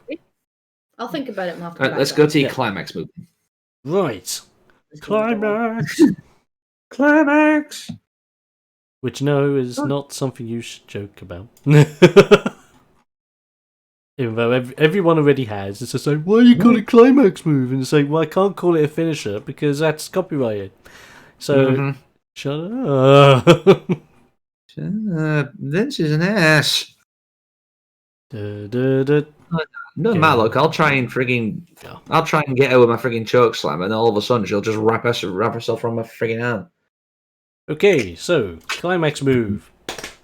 So how climax moves work, the basic gist is that we split the move into 3 different sections. You'll have a setup, a follow through, and a climax. At level 1, this may not seem like an important thing, but when you unlock your first climax level, you'll then be able to level up your climax move to either deal more damage, add status effects, or do other things to your opponent. Is there a wrestling move that you've seen that you like the look of in terms of a finisher move? For a real wrestler. Because this is your finisher move, like, the tombstone power driver, the choke slam, the armbar. Is there anything you could apply to your character? I nearly said the RKO. The RKO? No, it doesn't sit. It doesn't suit. Oh, Really? definitely. Really? A hissing without something slithering away and then all of a sudden RKO? Oh, very funny. Slithering away RKO! Deathly grip. Oh no, you can make your own. I know, I'm just reading. These are just bits that you can get later. Take your thumb and make a gesture to your opponent on the crowd by pulling it along your thumb. Oh, so that's like the. Yeah, what the Undertaker does. He does Yeah, that. taking your thumb and running it along your throat, yeah. But you're a rattlesnake. Thank God you're not a cobra. You'd be like that for about a whole turn. No, it would be. Yeah. And then I'd go for it. Yeah, this is where I'm going to struggle because I don't know wrestling all that well. Oh, Yeah, I watch it with you, but I fall asleep half the time. Yeah, okay. So, what do you have in mind? What would your character use as a finisher? You're a technician, so obviously it'd have to be like a submission move, like an armbar. The most obvious one I can think of is obviously the sleeper hold when you hold like that. The sleeper. That's boring. I'm a sleeper How about holds a a rev- classic. Finisher. Triple Eight, the pedigree. Sticks him in between his knees and locks her arms. Oh yeah, because he does that. Yeah. Lifts the round up, slams the ground. Yeah. Mm-hmm. I'm trying to get an idea of what they all look like, and It depends. Do you want someone to smash them, or do you want to make them tap out? With you being a technician, you might get a bonus for having them. I want submit. I want a submission move. You want a submission move. I was going to say, if it helps, I do have an extensive move list that we can always look through if you want to have a look at ideas. I must admit that would help. Mm-hmm. Would you like to? Would you like to have a look at the holds that I have on my move list? Yeah, holds. Oh, This that's will what give they you- call them. Yeah. This will give you an Assuming, idea. They tried to sue us, we called them submissions. Mm-hmm. Close line. Do, do, do, do, do, do, do, do, do.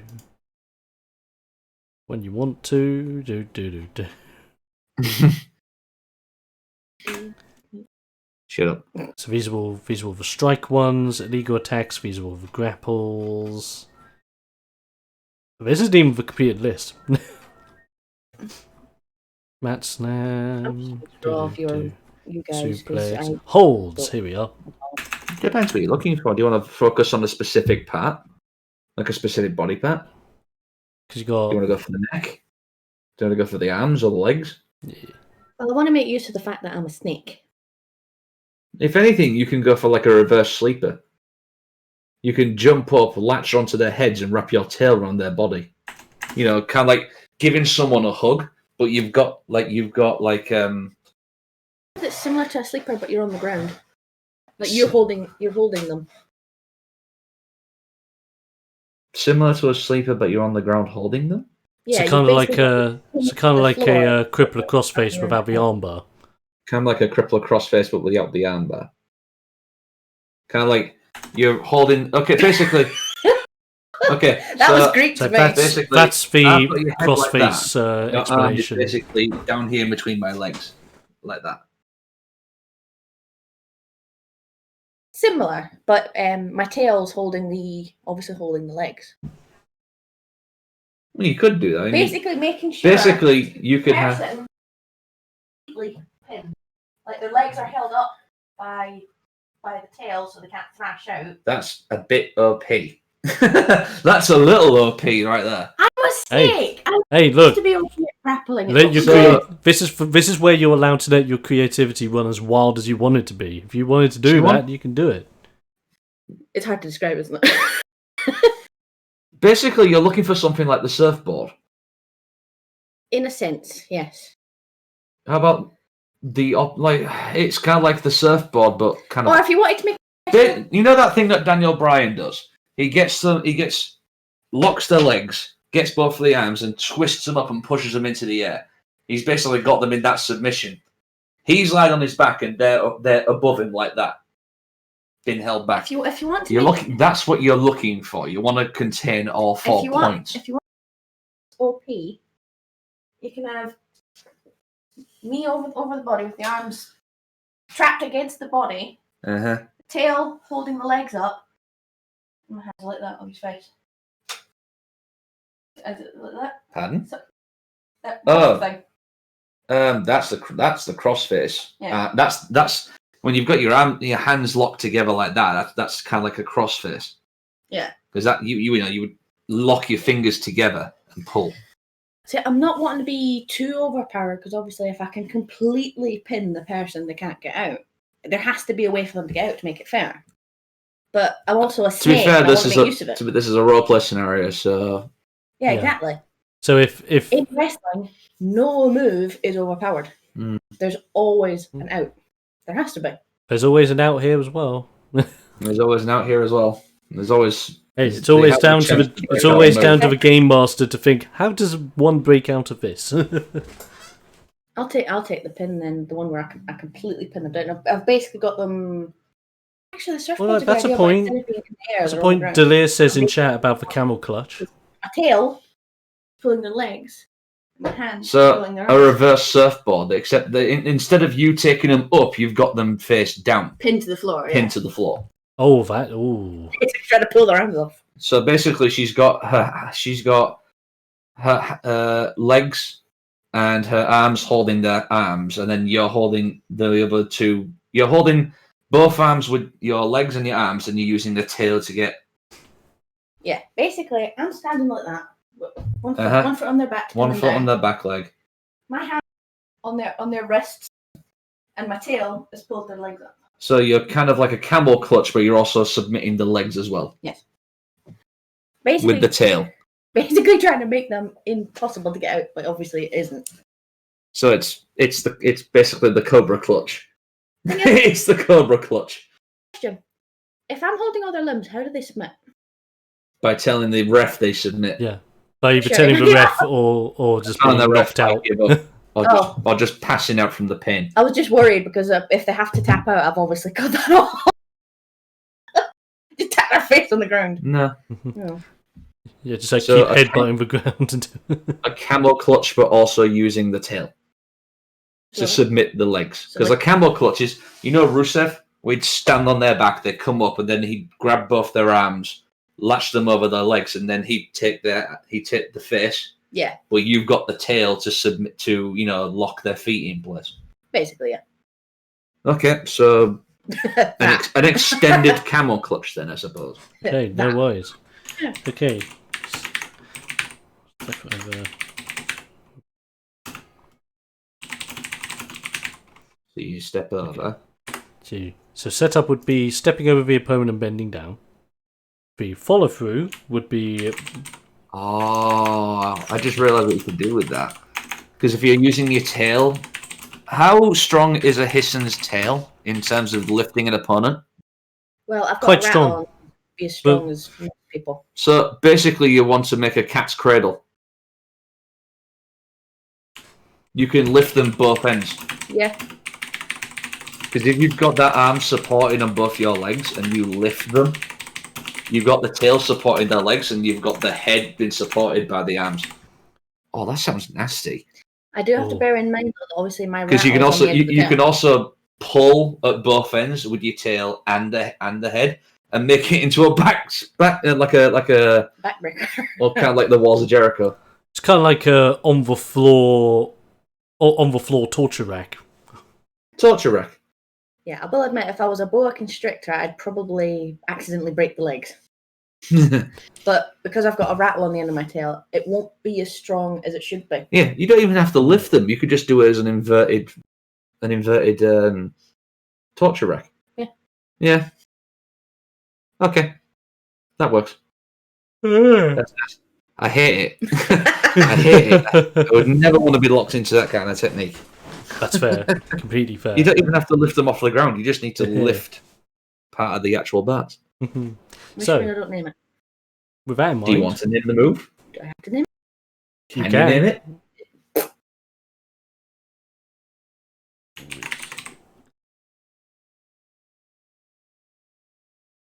And just so you know as well, your climax move will be dealing 1d12 plus wits in damage. Which you've already got 8 in the bloody Yeah. wits. Ow. Oh, very witty snake, apparently. Yeah. It gets scary when you end up rolling your climax move with favor, because then you're dealing plus 12 worth of damage. Shit.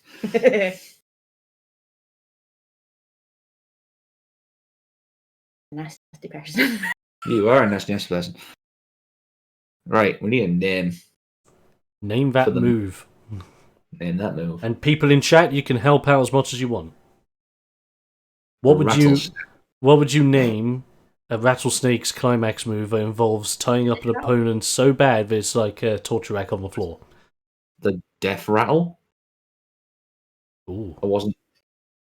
The death. I'll save that for another move. Yeah. I was thinking kind of like I was thinking like a rap kind of thing. To be honest, it's more of a. It's kind of like an inverted inverted torture rack. So,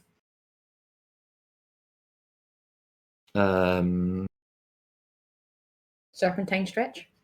serpentine stretch. Ooh, I like that. Yeah. Okay. that. I literally thought rack, and then I thought snake. And I went, ooh. The serpentine stretch. Serpentine stretch.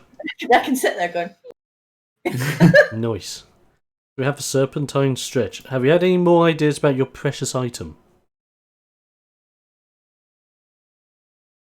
Is it something you can wear? I'm thinking that. You're thinking something you can wear. Yeah. So something you could wear underneath your wristbands. So it's always on you at all times. Well, it would have to be because it's precious to me. It's mine. It could be a ring. It could be a necklace. It could be an earring. Pendant. It's just an item that's precious to you. Or a belt. An antique belt.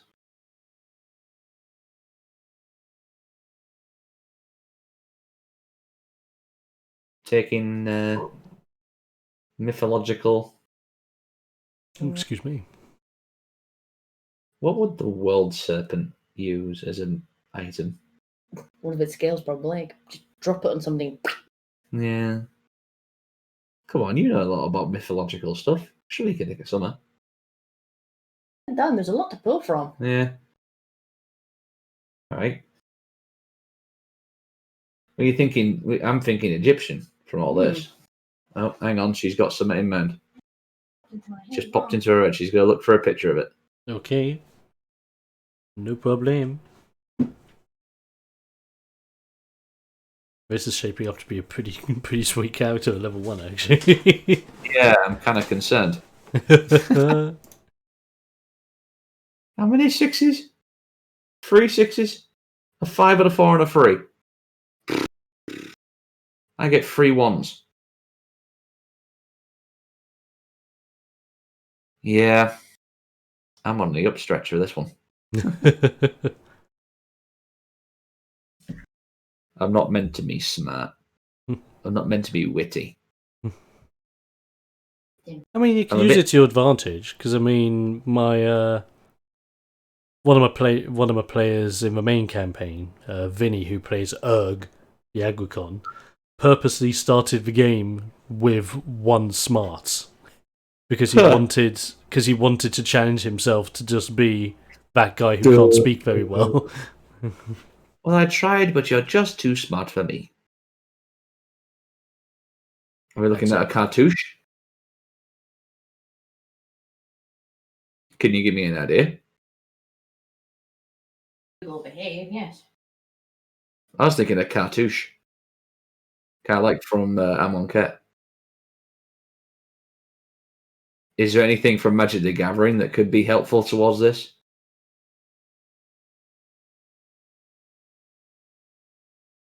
The only problem is it has to be worn on the head, and as a wrestler, that's not a good thing. You can wear it on your head.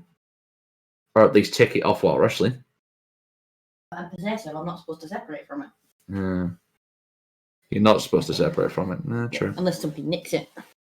And then I tear them apart. Force of will. For life eternal.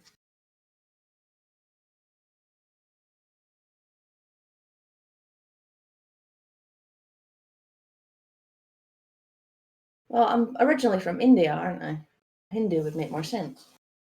What is the origin for Hisson? This is an intergalactic thing, isn't it? I'm assuming there's a planet Oh no, the Hissen are based from India. based from India.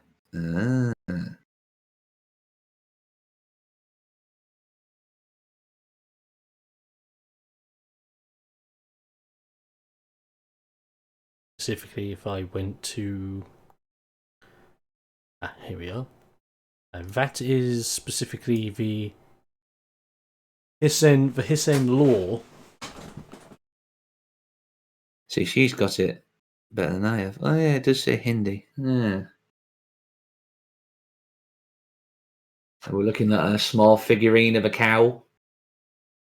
Oh, very funny. Not being, rude.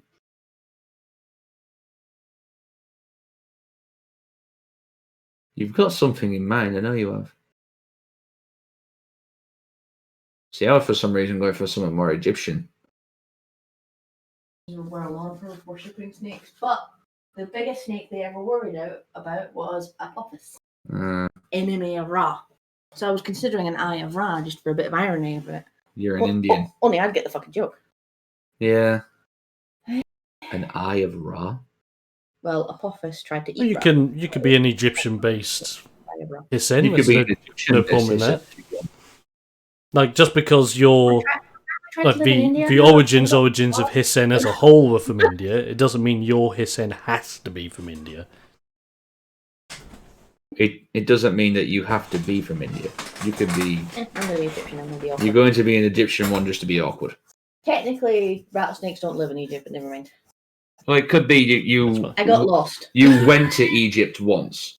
You went to Egypt for a holiday and got inspired by their culture. Yeah. That's it. It's something from that holiday that you took upon as, you took inspiration from it. It's a tomb Is treasure. it backstory? It's a tomb treasure I pinched. It's a tomb treasure you pinched. You Oh, that's a great idea. Like a Tomb so Raider. it's like a Tomb Raider kind of idea. So A little scarab. a little Like that. scarab. Big. So a scarab that you wear as a pendant, Yes. like an inch big. It's lapis lazuli. Which Lapis is lazuli, blue with gold bits in it. blue with gold bits in it. Okay. As the So- hidden story behind it, I visited Egypt because snakes. Found it in a tomb and went, I love that. So Not you, literally like that, but you know what I mean. okay. I So pinched a So- lapis lazuli gold embroidered Scarab. scarab pendant. In brackets, pinched from tomb in Egypt. In brackets, pinched from tomb in Egypt. So, sorry, it was a lapis lazuli. Lapis lazuli gold embroidered scarab. Scarab. Let's go. Nicked from Egyptian tomb. Yeah, scarab pendant. So she wears it around her neck, roughly about an inch large. Yeah, there's a good reason I'm possessive over it. Oh. Sweet. And that is effectively all your character creating sorted apart from one fundamental thing.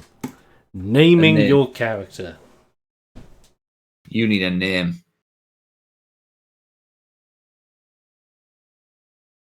The wheels are turning. I nearly went Apophis, but no, that's cheating. You can't go with that. No. The Egyptians make it a little upset. I went with Fabio Twilight. That's because I'm a show-offy classical music loving person who's also a bit dim. I kind of got like a Fabio from that. Well, think, Delia, you're gonna need one. First name would be Jandra. Jandra, Jandra. Okay. Surname's always a hard part. How am I Surname. spelling that again, sorry? It's Jandra.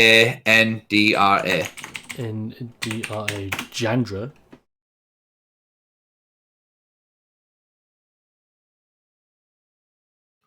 Rattlesnake.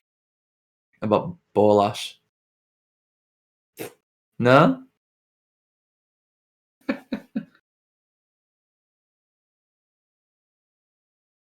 I nearly put Jandra Jormungand.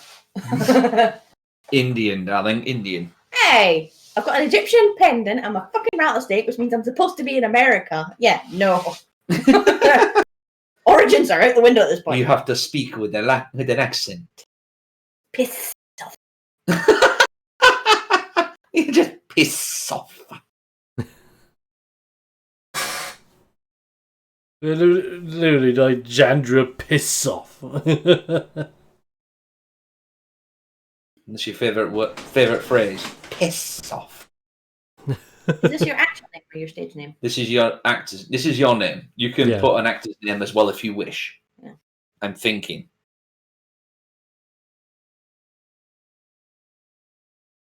Why did you have a stage name? No, it's just if it was a stage name, it would have changed how I thought about it.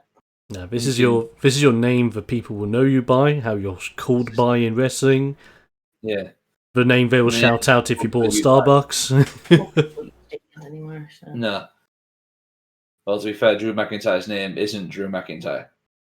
Daniel Bryan? Bryan Danielson. Oh, yeah, I forgot.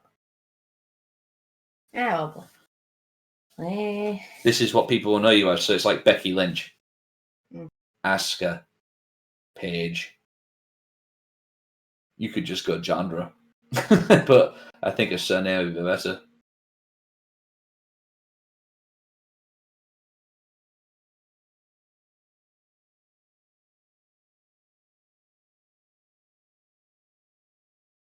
Jandra Sinistea. From there. Sinistra. Cohort, darling. Yes, I remembered. I'm taking inspiration here. Leave me alone.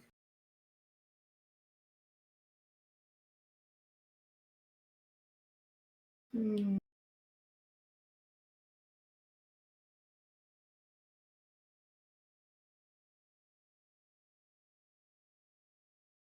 Dum dum dum dum dum dum dum dum. Shut up! Again, names are always far. Yeah, same here. Back to the phone again, is it? Yeah. Jandra Sinestia. I know, I kind of stuck with that, to be fair. Or you could just have one of those wrestling names where it's just one name. Or you can just have a wrestling name that's just one name, he says. Stage name. Like Tamika.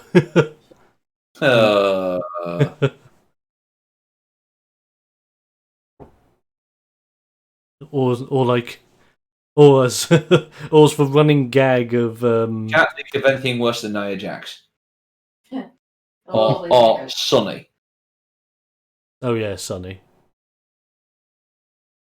I mean, like one of the running gag characters we have from the very early days of Ring Warriors was Steve, the world's most average man. Steve, the world's most average man.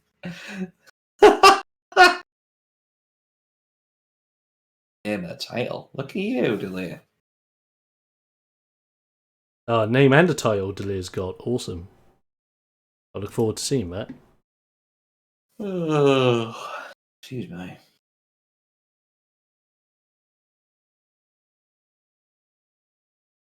Yeah. What you got? Latin. A bit of Latin. Mm. Phrase it makes Latin. Okay. What have you gone with? Somna. Taken from the Latin for sleep. Okay, so it's Somna. Okay. Or you can So- put two ways if you want to be, Apparently, Pretentious. it's the Latin word for sleepy. Not exactly. It's close. But it's Ooh. close enough. Latin word for sleep is somnus. Why don't you just go with somnus then?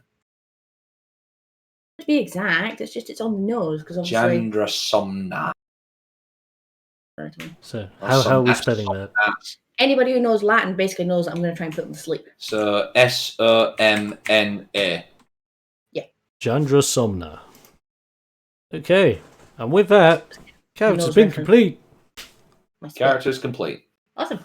So, to go over everything, we have Jandra Somna, the Hissen Rattlesnake, with the gimmick a possessive madman, a technician, level 1, a light heavyweight with a speed of 35, starting HP of 17, starting AC of 12, power of 6, cunning of 6, toughness of 5, smarts of 4, wits of 8, and appeal of 3. Starting equipment of technician's wristbands and a submission pack with 50 wrestlebucks and a precious item being a lapis lazuli gold embroidered scarab pendant nicked from an Egyptian tomb. We then have the racial skills of blue mist that puts people to sleep and the rattles of doom which causes fear. Then we have the unique skill of lockpicking, And Clean and Simple, which has different effects depending on whether you use your cunning or wits with the roll. And the climax move of the Serpentine Stretch.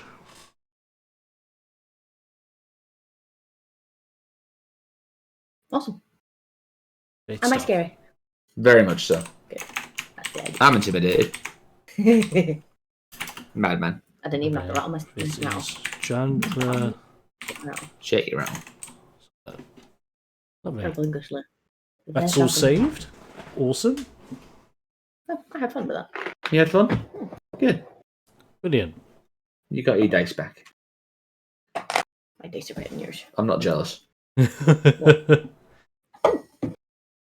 Okay, another character created. Let me bring up my blank sheet again, which I accidentally overwrit it with everything there. So I will fix that quickly so we don't have any mistake-aroos.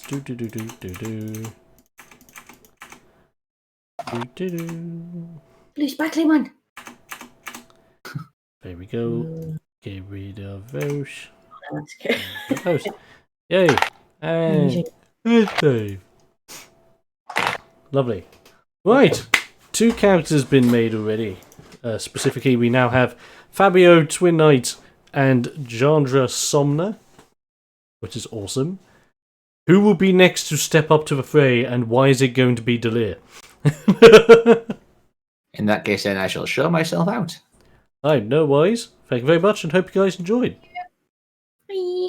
Bye. Mwah. Lovely. Okay, Delir, if you want in on the Discord, I need you to join Chill and Chat, and then I'll be able to bring you into the live stream lounge if you want to do it through voice chat. If you don't want to do it through voice chat, you can just talk to me via the live stream chat, and we're good to go.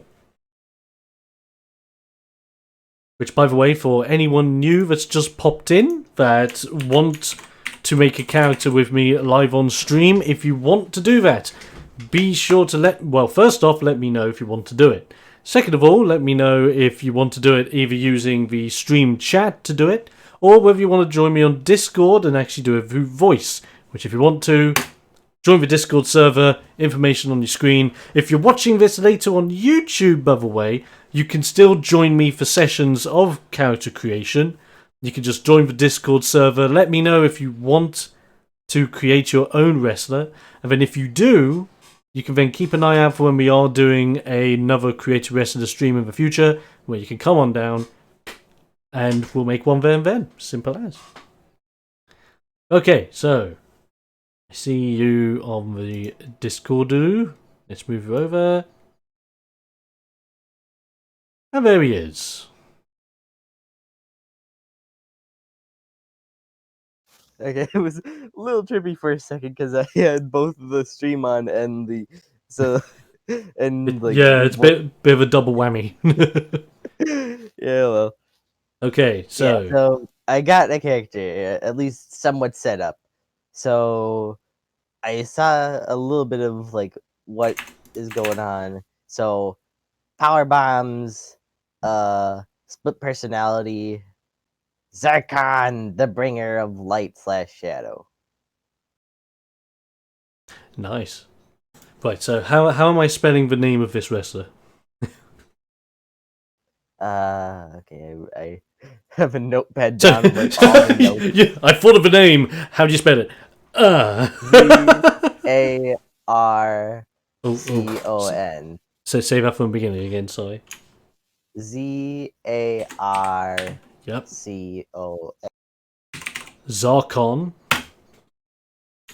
Then comma the bringer of light / shadow. Okay, awesome. Now, Gimmick, you already said you wanted the dual personality, so that's the Madman dual personality. We will add the little bits that come with that a little bit later on. Now that we have that in place, let's go Do you want to worry about your weight class now, or when you look at your racial options? Because depending on the race, you may be limited. Options first. Okay. Let's go to the races. So, with races, you have Agricon, Azarian, Dwarf, Elf, Gnome, Hissen, Human, Loplin, and Sharkon. I'm probably either gonna go regular human or like maybe elf. No, regular human sounds fine. Okay. Humano. Now, with being human, standard human beings who have learned how to defend themselves against beings larger and tougher than they are. Over the years, as the originators of many wrestling styles, they have also gained mutations that allow them to stand toe-to-toe against new races that have joined the wrestling world. So, being a human, you can be anywhere between cruiserweight to super heavyweight.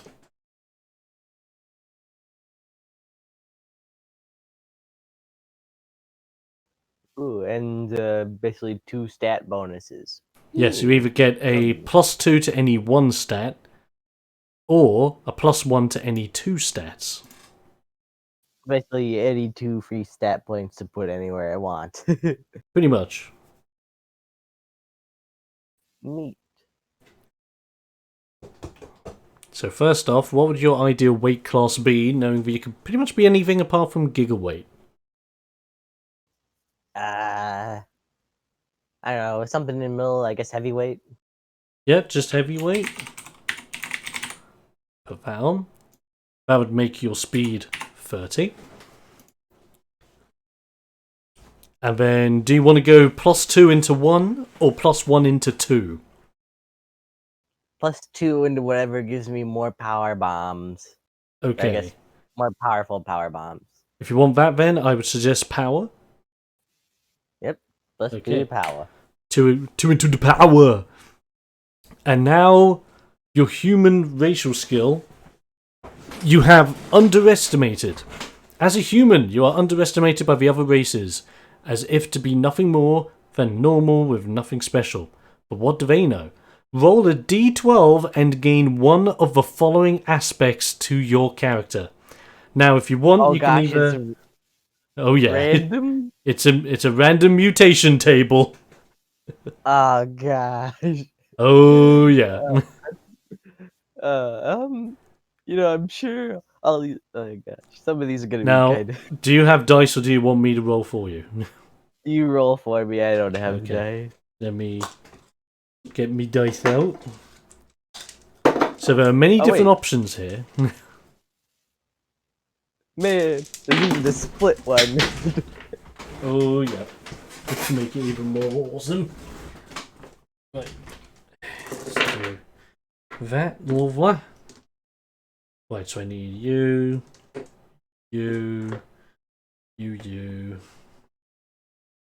and where is it? You. Okay, random d12. So, just to go over what options we would have available as a Humi, you can have such random options as you grow a third arm. Or you can- Sight. Yeah, or dark vision. Or you can have favor on body slams. You can increase your speed by 5. There's some right wacky things here. Yeah, I mean, split personality is like, you feel, there's.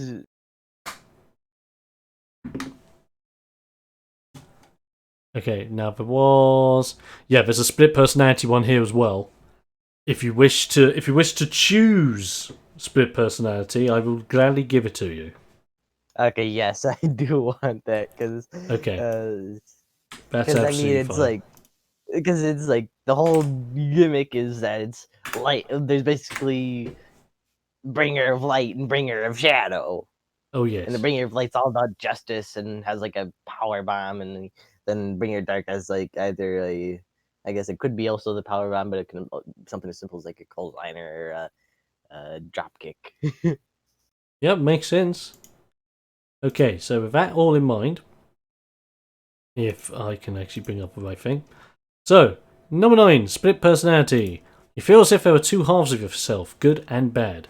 Whenever you roll for initiative, you roll a d4. If you land on an odd number, you turn heel. If you land on an even number, you turn face. Ah, so it's basically. Ah, I like this So already. 'Cause it's basically, means- at the start of every encounter, you can change between face and heel, outside of determined by fate. yeah. Ah, gosh. Makes sense to me as well, That was Kalo. pretty It's a good. good shout. Right. So that's pretty cool. Now you have your human subrace. Are you American, European, African, or Asian? Hmm. Gosh, now I gotta see like all the different stats. God.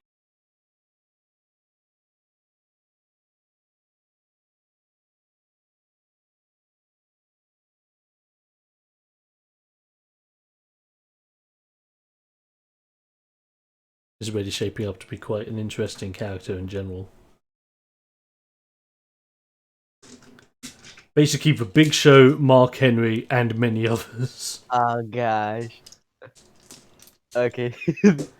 It's The basically Asian Big Show's one. career in a nutshell, where you don't know whether he's going to be heel or face. The Asian one looks interesting. I think I'm gonna go with the Asian one. Asian. Alright. Chaos and peace. So, with Asian, from the eastern part of the world, you have seen it all, from war and terror to peace and tranquility. You know what it takes to make a declaration of war, whilst at the same time give out an offering of peace. And so you have the skill Chaos and Peace.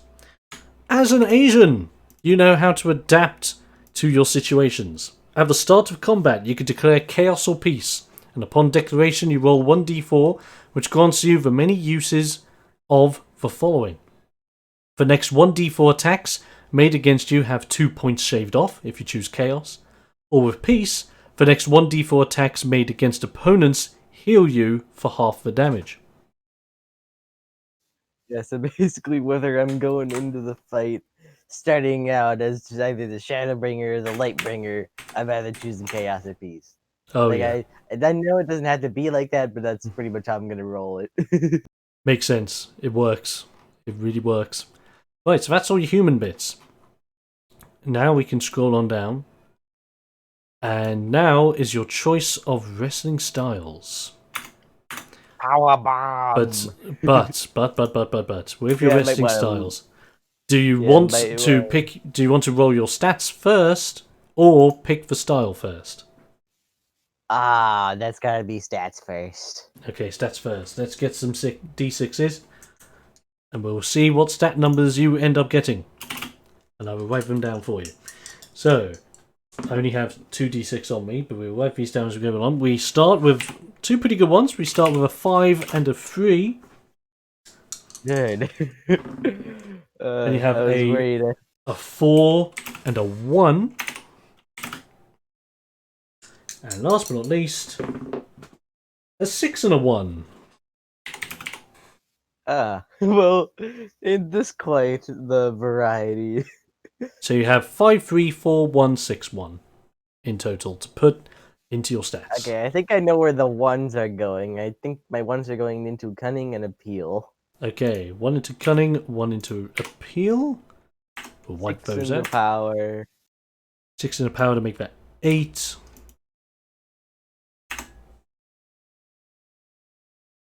Then you have toughness, smarts, and wits. Yeah, I think that's just gonna go toughness 5, wits 4, smarts 3.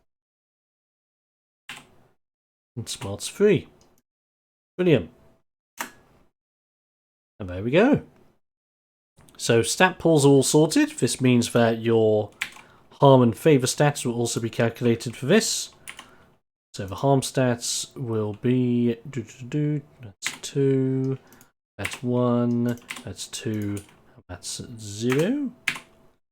And then the favour stats are going to be 12.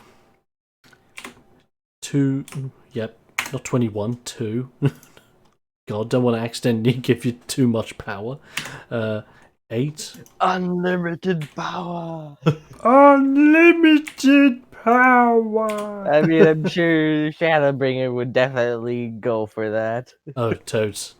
Like, can you shoot lightning? Not Give yet. it to me, baby. Not yet, maybe.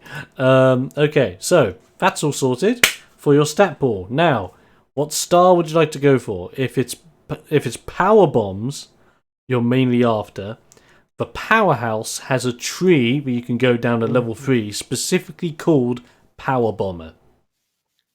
Yeah, it's like, I mean, I have 8 power. How can I not choose powerhouse? Like, no matter what path I go from there, I'm gonna be benefited by more power. Like, Fair it's in enough. the name. Absolutely, fair enough. Okay, with that in mind, by the way, I will just update that on the race things. Yeah, they already have names for the at least one of the finishers. Let's go. Brute Justice, and then I think Brutal Axe was the other one. Alright, so we have AC, 10 plus your harm toughness, so that's 10 plus 2, AC of 12. HP, that is 12 plus your toughness, so that is 12, 13, 14, 15, 16, 17 health at level 1. As a powerhouse, you start with either a pair of elbow and knee pads or a pair of grappler's gloves. Oh gosh, what did both of them do? Because I think I might get the grappler's gloves, but I'll go to the equipment section. Here we are. So, elbow and knee pads will give you +1 on toughness checks, or a pair of grappler's gloves will give you a +1 damage on grapple moves. yeah, grappler's gloves. Alright, let me just get this back to powerhouse area. Here we go. So we want grappler's gloves. Lovely. Then do you want either a suplex pack or a power bomb pack? Power bomb. Power bomb pack. Lovely. Then you have the unique skill, Break It Down, where you can roll a power die to attempt to break anything you see that is breakable. This could be a door, a weapon, etc. Oh yes, I will be the ultimate demolition. Oh yes. And a level 1 powerhouse also starts with the skill Larger Than Life. As a powerhouse, you are capable of becoming the largest threat in any situation, and as a bonus function on your turn, you can glare at a creature within 13 feet and intimidate them, has a 1d4 cooldown. They must succeed in a power save, or be intimidated by your very presence, causing them to have harm on their next attack. You may use Larger Than Life equal to your harm power per encounter. Hey Teen Wolf, good to see you in chat, buddy. You alright? Okay, so those are all your skill bits. As you can see here, Power Bomber is an option at level 3, with options such as Drop the Bombshell, where at level 3, if an opponent is within 15 feet of your power bomb, they must, I don't know why there's a T missing out there, they must roll a power save, and on a failed save, they take harm power in damage. Going Nuclear, where from level 7, whenever you successfully land a power bomb, your opponent must roll a toughness save, and on a failed save, they become toxic and can only focus their attacks on yourself for 1d4 turns, and all of the opponent's attacks made against you during this time roll attacks with harm and deal harm damage. Which is pretty nice. Yeah. Wow. Then level 11, you have Impact Zone, where you can make your opponent roll a toughness contest with the following results. So basically they would roll a d6, and depending on their roll, they will either take an additional 2d6 power in damage, Oh gosh. or 1d6 power in damage, or 1d4 plus power in damage, or they're just classed as downed after the attack hits, or they just take 1d4 extra damage, or nothing happens. I mean, 1d4 plus power plus is 1d4 plus 8, and that's at level 11, so it's definitely gonna be more. Oh yeah. And then the So last no thing you matter would get. like that, Oh, no, go ahead, mate. it's like no matter what roll of that dice, it's gonna be bad for him. Oh yeah, and then at level 15 you would get Worlds Collide. But from level 15 you can finish your power bombs directly onto a different opponent within 30 feet, and when you do this, both opponents receive damage from the attack and can be affected by going nuclear and impact zone. Oh my gosh. Your power bombs are literally god. However, my favourite one is Power Plexer, simply because, yes, there is a skill in the game called Suplex for Train, where it literally allows you to suplex any gigaweight object within 30 feet, and you must succeed in a power check to accomplish this, and this is counted as a weapon attack, and the suplex deals 2d12 plus power in damage, and you can perform this skill equal to your harm power before requiring a rest. You can literally suplex a train. It's great. Yeah. Right, with that in mind, we will climax move. So this would be d12 plus power, since power is your highest stat. It's d12 plus 8 already. Which is pretty nice. Good. And then we go to the breakdown. Do do do do do do do do do do do.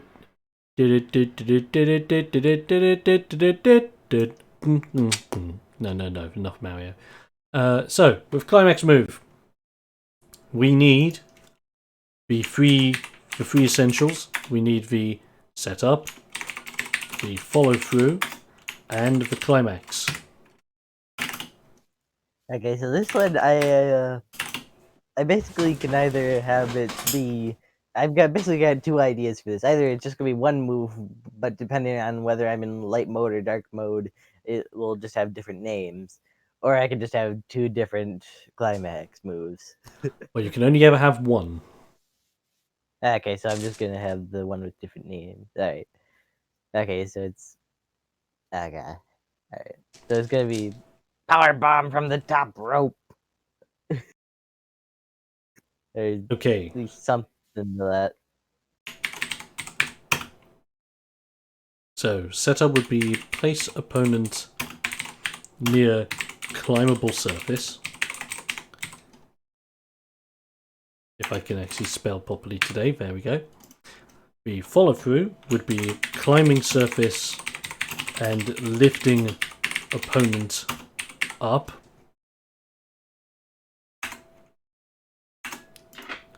And then the climax would be driving opponent down with a power bomb. Now, do you have the name of your climax move? Yes. Brute Justice / Brutal Axe. Brute Justice for the light mode and Brutal Axe for the dark mode. Nice. Brilliant, that's all sorted there. Right, rolling back to your gimmick bits. You are a dual personality madman. We will just hunt for that one. Here we are. Dual personality madman. So first off, you have a gimmick bonus. All madmen have favor on intimidation when using their madness. And then with dual personality, your madness seems to come and go. Every so often something will snap inside of your head, changing you from a competent person into a wild animal and back again. You strive to control both sides, but is this even possible? You start with 25 WrestleBucks to your name, and you start with a jacket with two distinct designs, inside and out.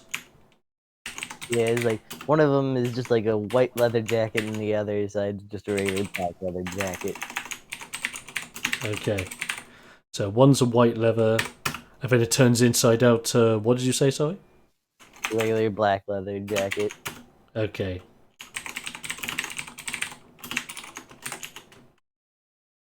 Switches out. And brilliant, and that is a quick and easy character creation right there.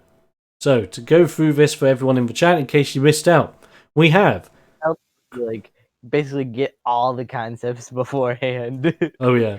So we have, created by Delir, we have Zarkon, the Bringer of Light, or Shadow, pending. It is a Asian human, and he has the Madman dual personality gimmick. Is a level 1 powerhouse, a heavyweight, has a starting HP of 17, starting AC of 12, has 8 power, 1 cunning, 5 toughness, 3 smarts, 4 wits and 1 appeal. Has decided to start with Grappler's Gloves, Powerbomb Pack, 25 Wrestlebucks, which, by the way, I will quickly check for everyone because I don't actually... Just in case anyone's curious of what's in a Powerbomb Pack, I will just explain that. So in a Powerbomb Pack, this character will get an iron bar and set of 20-pound weights, a pair of hand grips, a set of casual clothes, and a set of front row seat tickets. So yeah, that's a Powerbomb Pack. 25 Wrestlebucks it starts with, and has a jacket which switches in and out with being a white leather jacket or a black leather jacket. Has the racial skills of Split Personality, where at the beginning of a fight you roll a d4 and you become either face or heel. And you also have the racial skill of Chaos and Peace, where you can either shave damage off if you pick Chaos, or heal damage if you pick Peace. Then we have the unique skill of Break It Down, being able to break whatever is breakable. Larger Than Life, where you are able to stare at someone and give them the heebie-jeebies. And the climax move is known as Brute Justice, or Brutal Axe, depending on what form you're in. Awesome stuff. Yeah, and, like half of this is just references to Shadowbringers. Fair play. Not even like, well, I guess no. One of them's a reference to something in Heaven's Word, but like most of it otherwise is yeah. No, that's fair enough. It was actually like something I picked from XCOM. Nice. Really nice. Okay, with that in mind for Zarkon, I'm going to do a thing. Bear with me. Do. Zip. Okay, get another blank sheet up. I'm going to just make sure that's really saved for me. Hallelujah. And okay, that is that one. Thank you, Delia. That is a great character. Really speedily done as well, so that's really good. Want to make sure that's come through good. Yep, lovely. And so now, I have enough time in stream, if anyone is interested, to make one more character. So if anyone... No worries, Delia. Thank you very much. So if anyone wishes to come on down and make their own wrestling character, either staying in stream chat if you're not happy to be on voice chat, or come onto voice chat and make a character alongside with me, I have one more character I could possibly put together before I have to end the stream. And if no one puts their hand up, I am going to make my own one.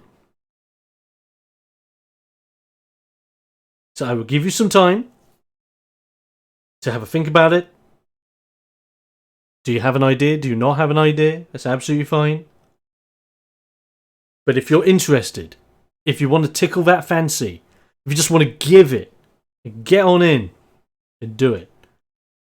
And if you don't know how to get involved, all you need to do is either let me know in the chat that you're interested, and if you're interested and want to talk about it in the chat, that's absolutely fine, just let me know. Or come onto the Discord server, and when you come onto the Discord server, join the chill and chat section, and then I'll be able to drag you from chill and chat into my live stream lounge, and we'll be able to sort this out via voice chat.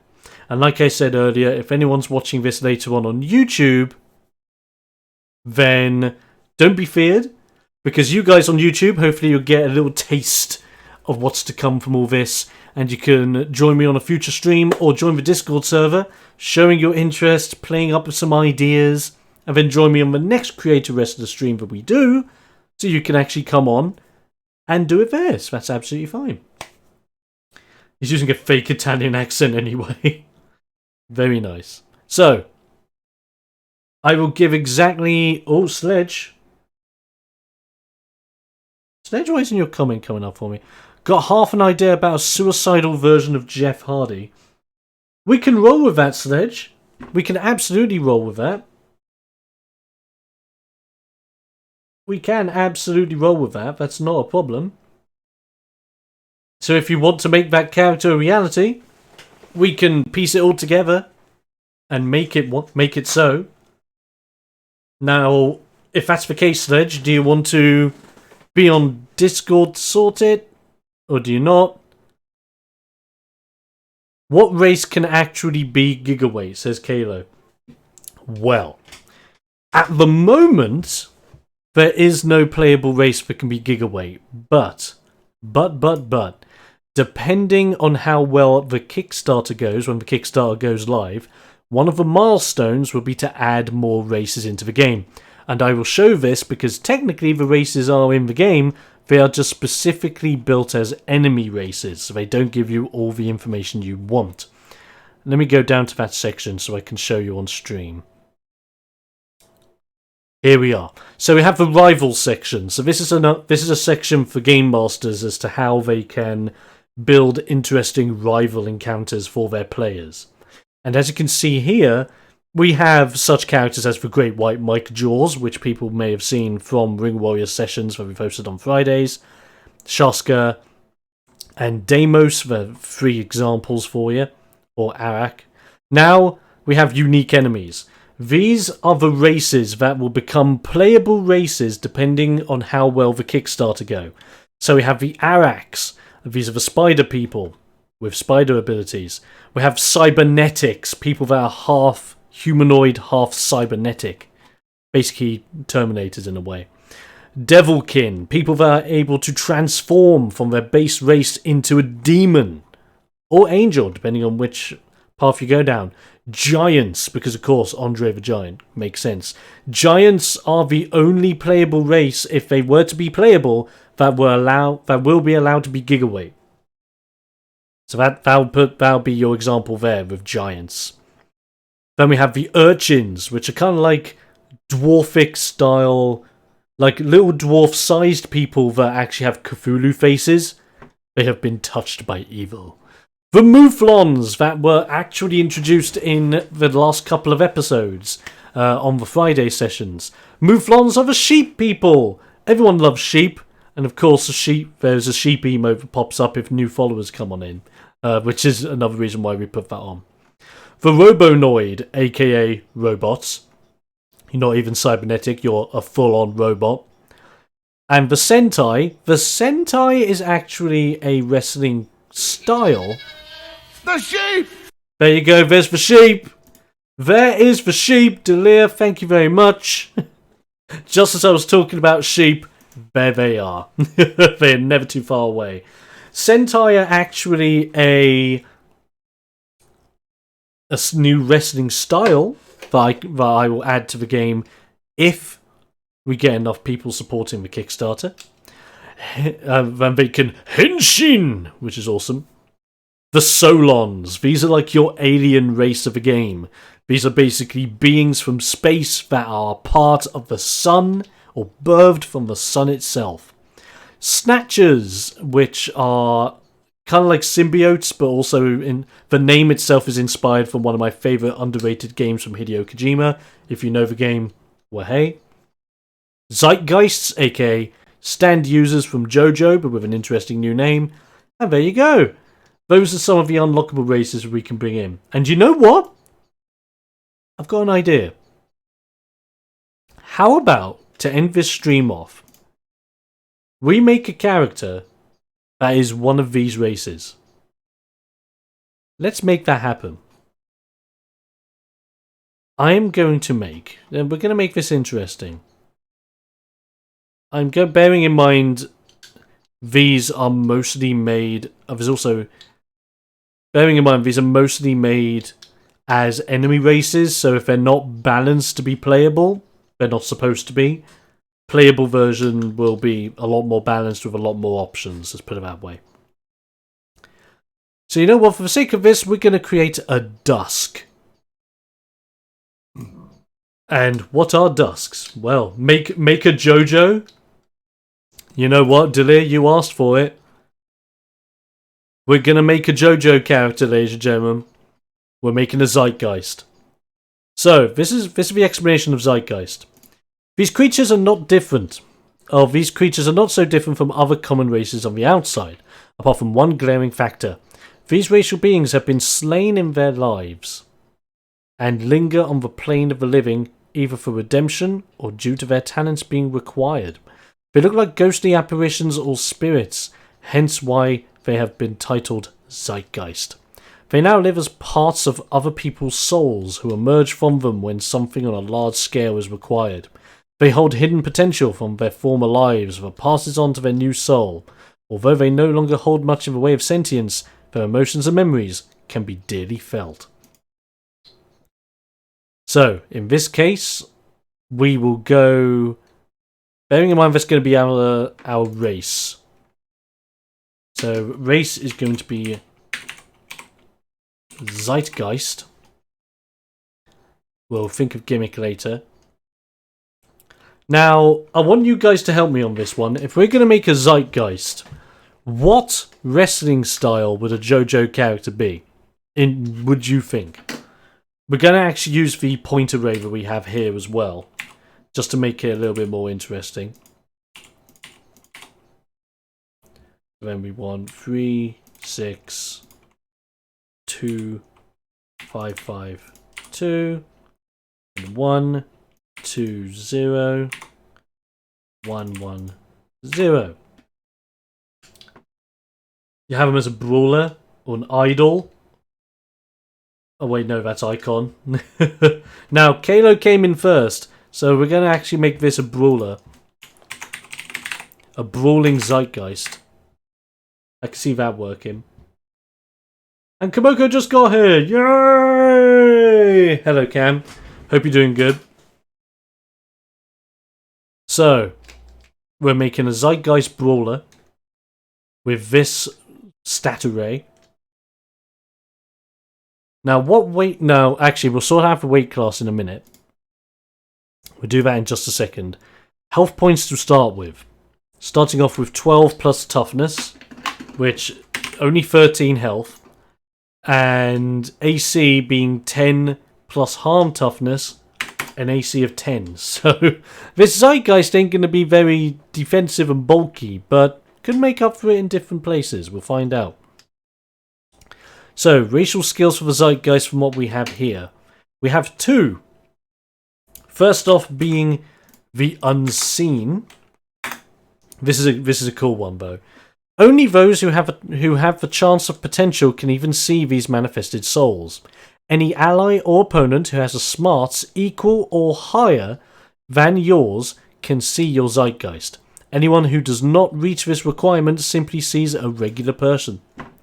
That's it. So that's an interesting tidbit. And then potential. This is the interesting one. So potential. With 2 souls intertwined, 2 capabilities can be unleashed. As a Zeitgeist, you imbue your soul with potential that is passed on to the humanoid that carries you. At the start of a game, you roll 1d12 and receive one of the following potentials. These potentials can only be used once per encounter, but can also be used outside of combat.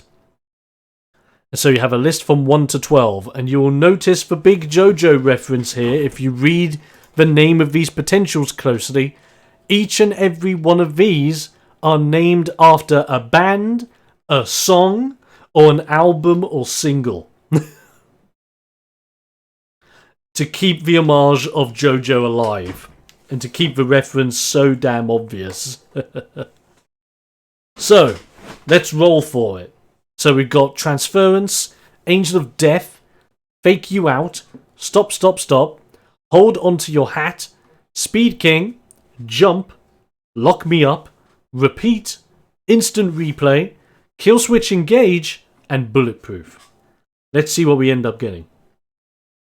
And just to clarify, D12 in my hand. Let's give it a go. Whoa!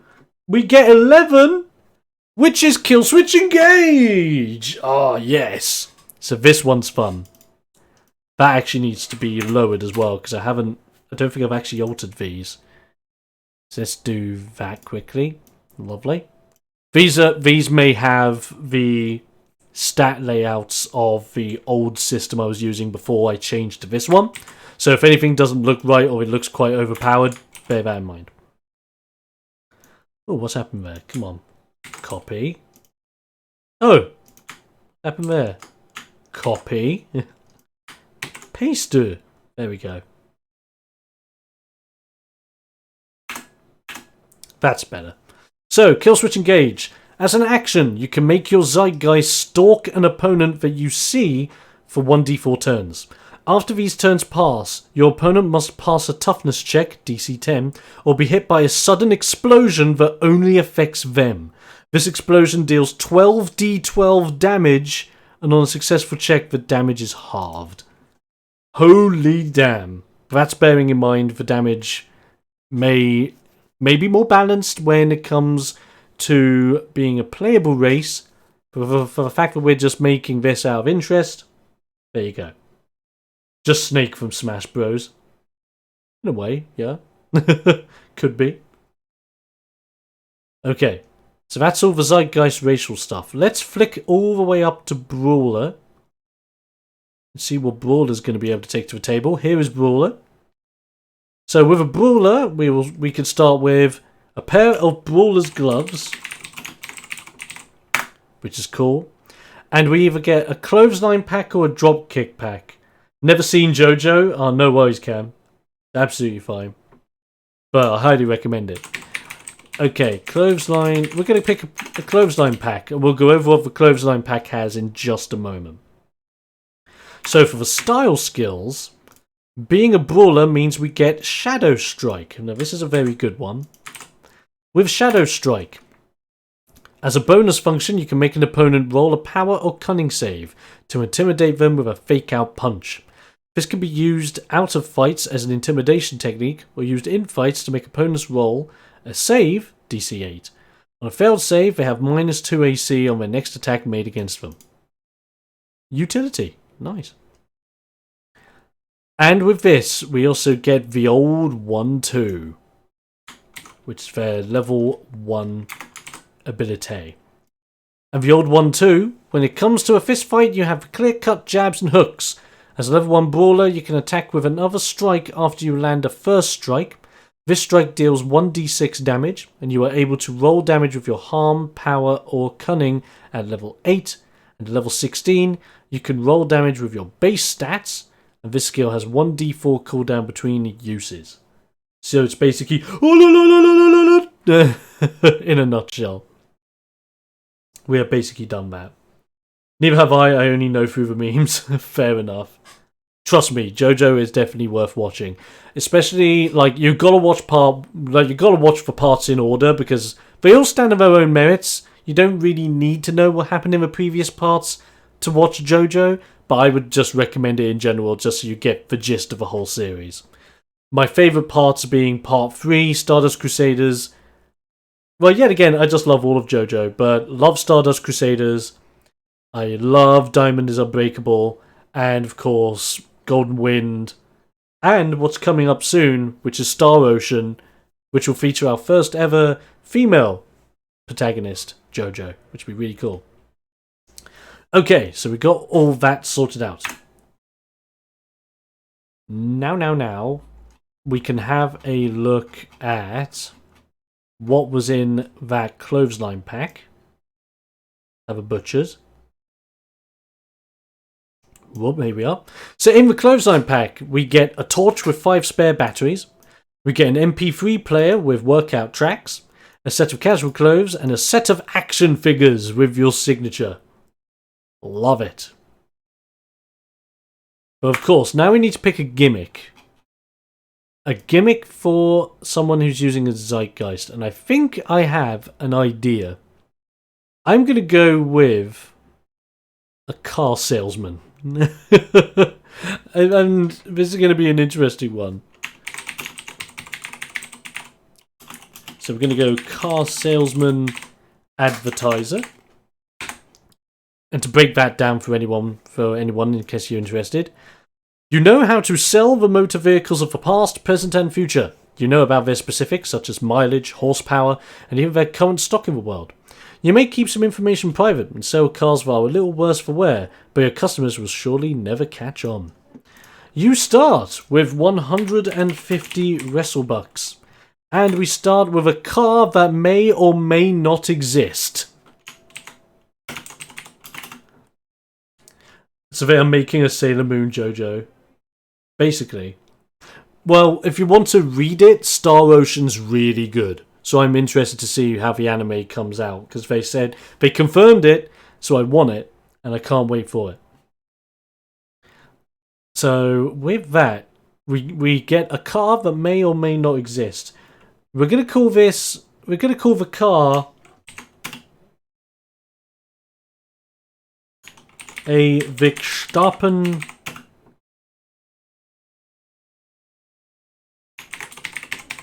We're going to call the car a Verstappen Trailblazer. But it's fake. It doesn't actually exist. But how are they to know? That's the trick. We just blag about having a Verstappen Trailblazer, and everyone's like, what the hell is that? A DeLorean? Oh, we could have done. And I just liked the idea of having just a random idea of a car. Just random named car. Okay, the climax move. So the highest stat is cunning. So with that in mind, the damage will be 1d12 plus cunning. And what should our climax move be, I wonder? With us being like kind of JoJo-esque. I think the climax move should be that we... well, I'll break this down into our 3. So we have our setup, follow through, Well done, but it's compelling. and climax. Like a stranger. So with this, the setup would be putting fist in the air. The follow through would be clotheslining the opponent. And then the climax would be the Zeitgeist. The Zeitgeist elbow dropping the opponent as they hit the floor.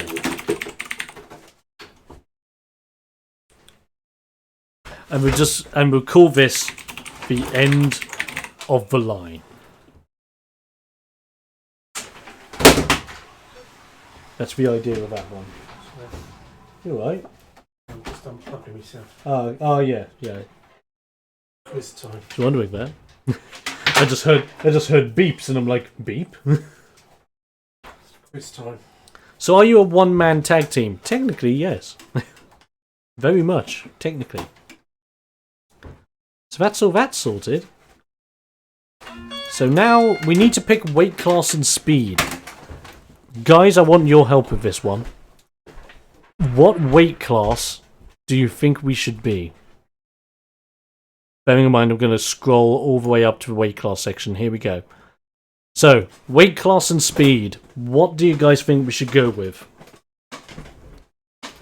I'm thinking we should make this a little bit more harder on ourselves and make a heavyweight, says Kalo. I was thinking of making it a little bit more challenging, going with cruiserweight to see what would happen. Like the little car salesman that could. Yeah, Delir likes cruiserweight. Any move on that, Cam? And Cam says light heavyweight. Okay, we got a mix of all 3. I'll tell you what then. What I'll do is I'm going to roll 1d4, and this is how it's going to go. If it's a 1, it's Kalo's heavyweight. If it's a 2, it's going to be Delir's cruiserweight. If it's a 3, it's Kimoko's light heavyweight. And if it's a 4, it's my choice. Let's do that. So, D4 on parade. Let's have a Gendel. And woo! It's a 2. It landed on a 2. That means it is and will be a cruiserweight. Which means it will have a speed of 40. And with that being done, now we have to think of a name for our Zeitgeist car salesman. That is a brawler, ready to go.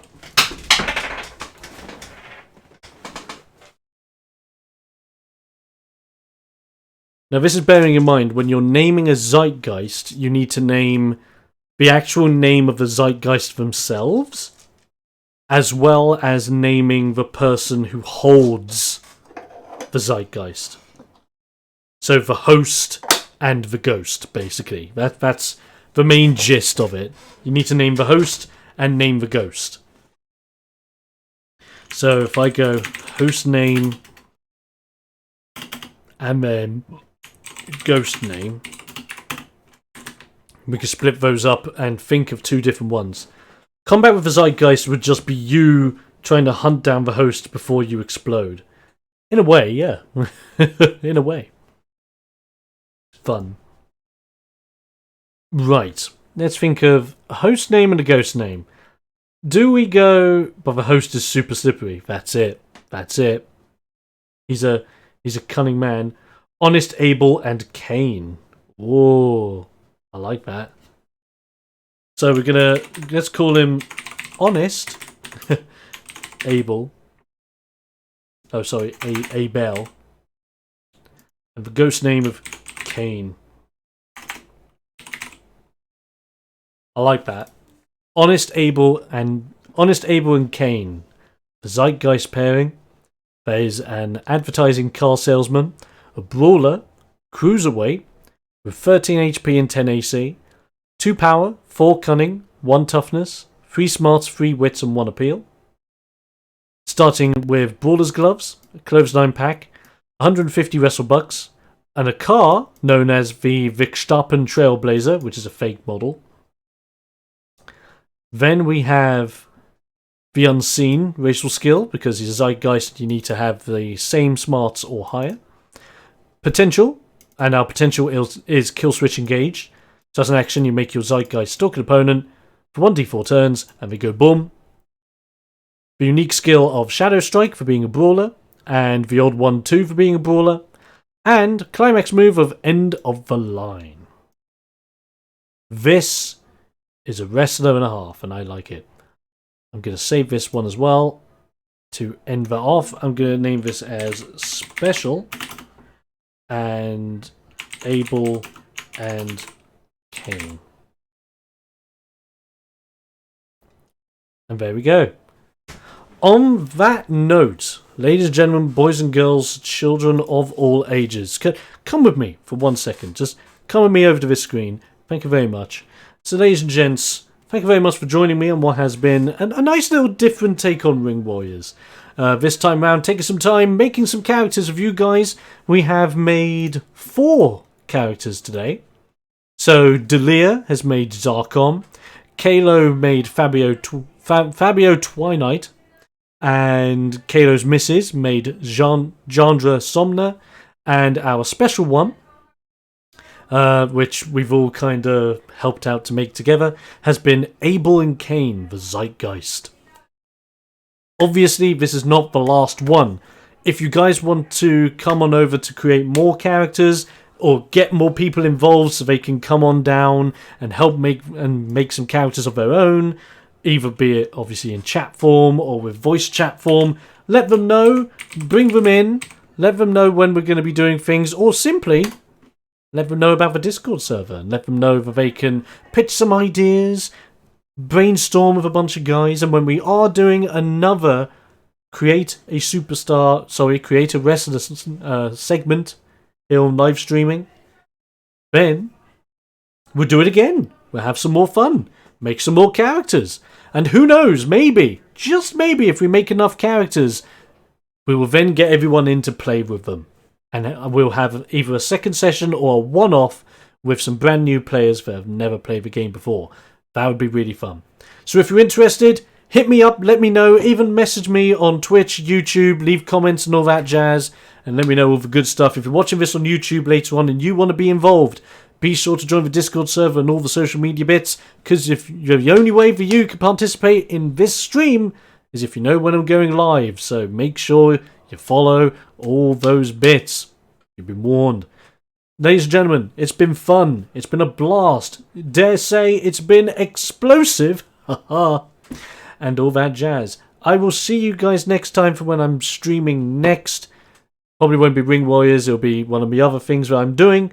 Until then, have a fantastic day, evening, afternoon, whenever you're watching this video, live stream, whatever. Stay explosive, ladies and gentlemen. And I'll be seeing you guys next time. See you for now. Ho ho!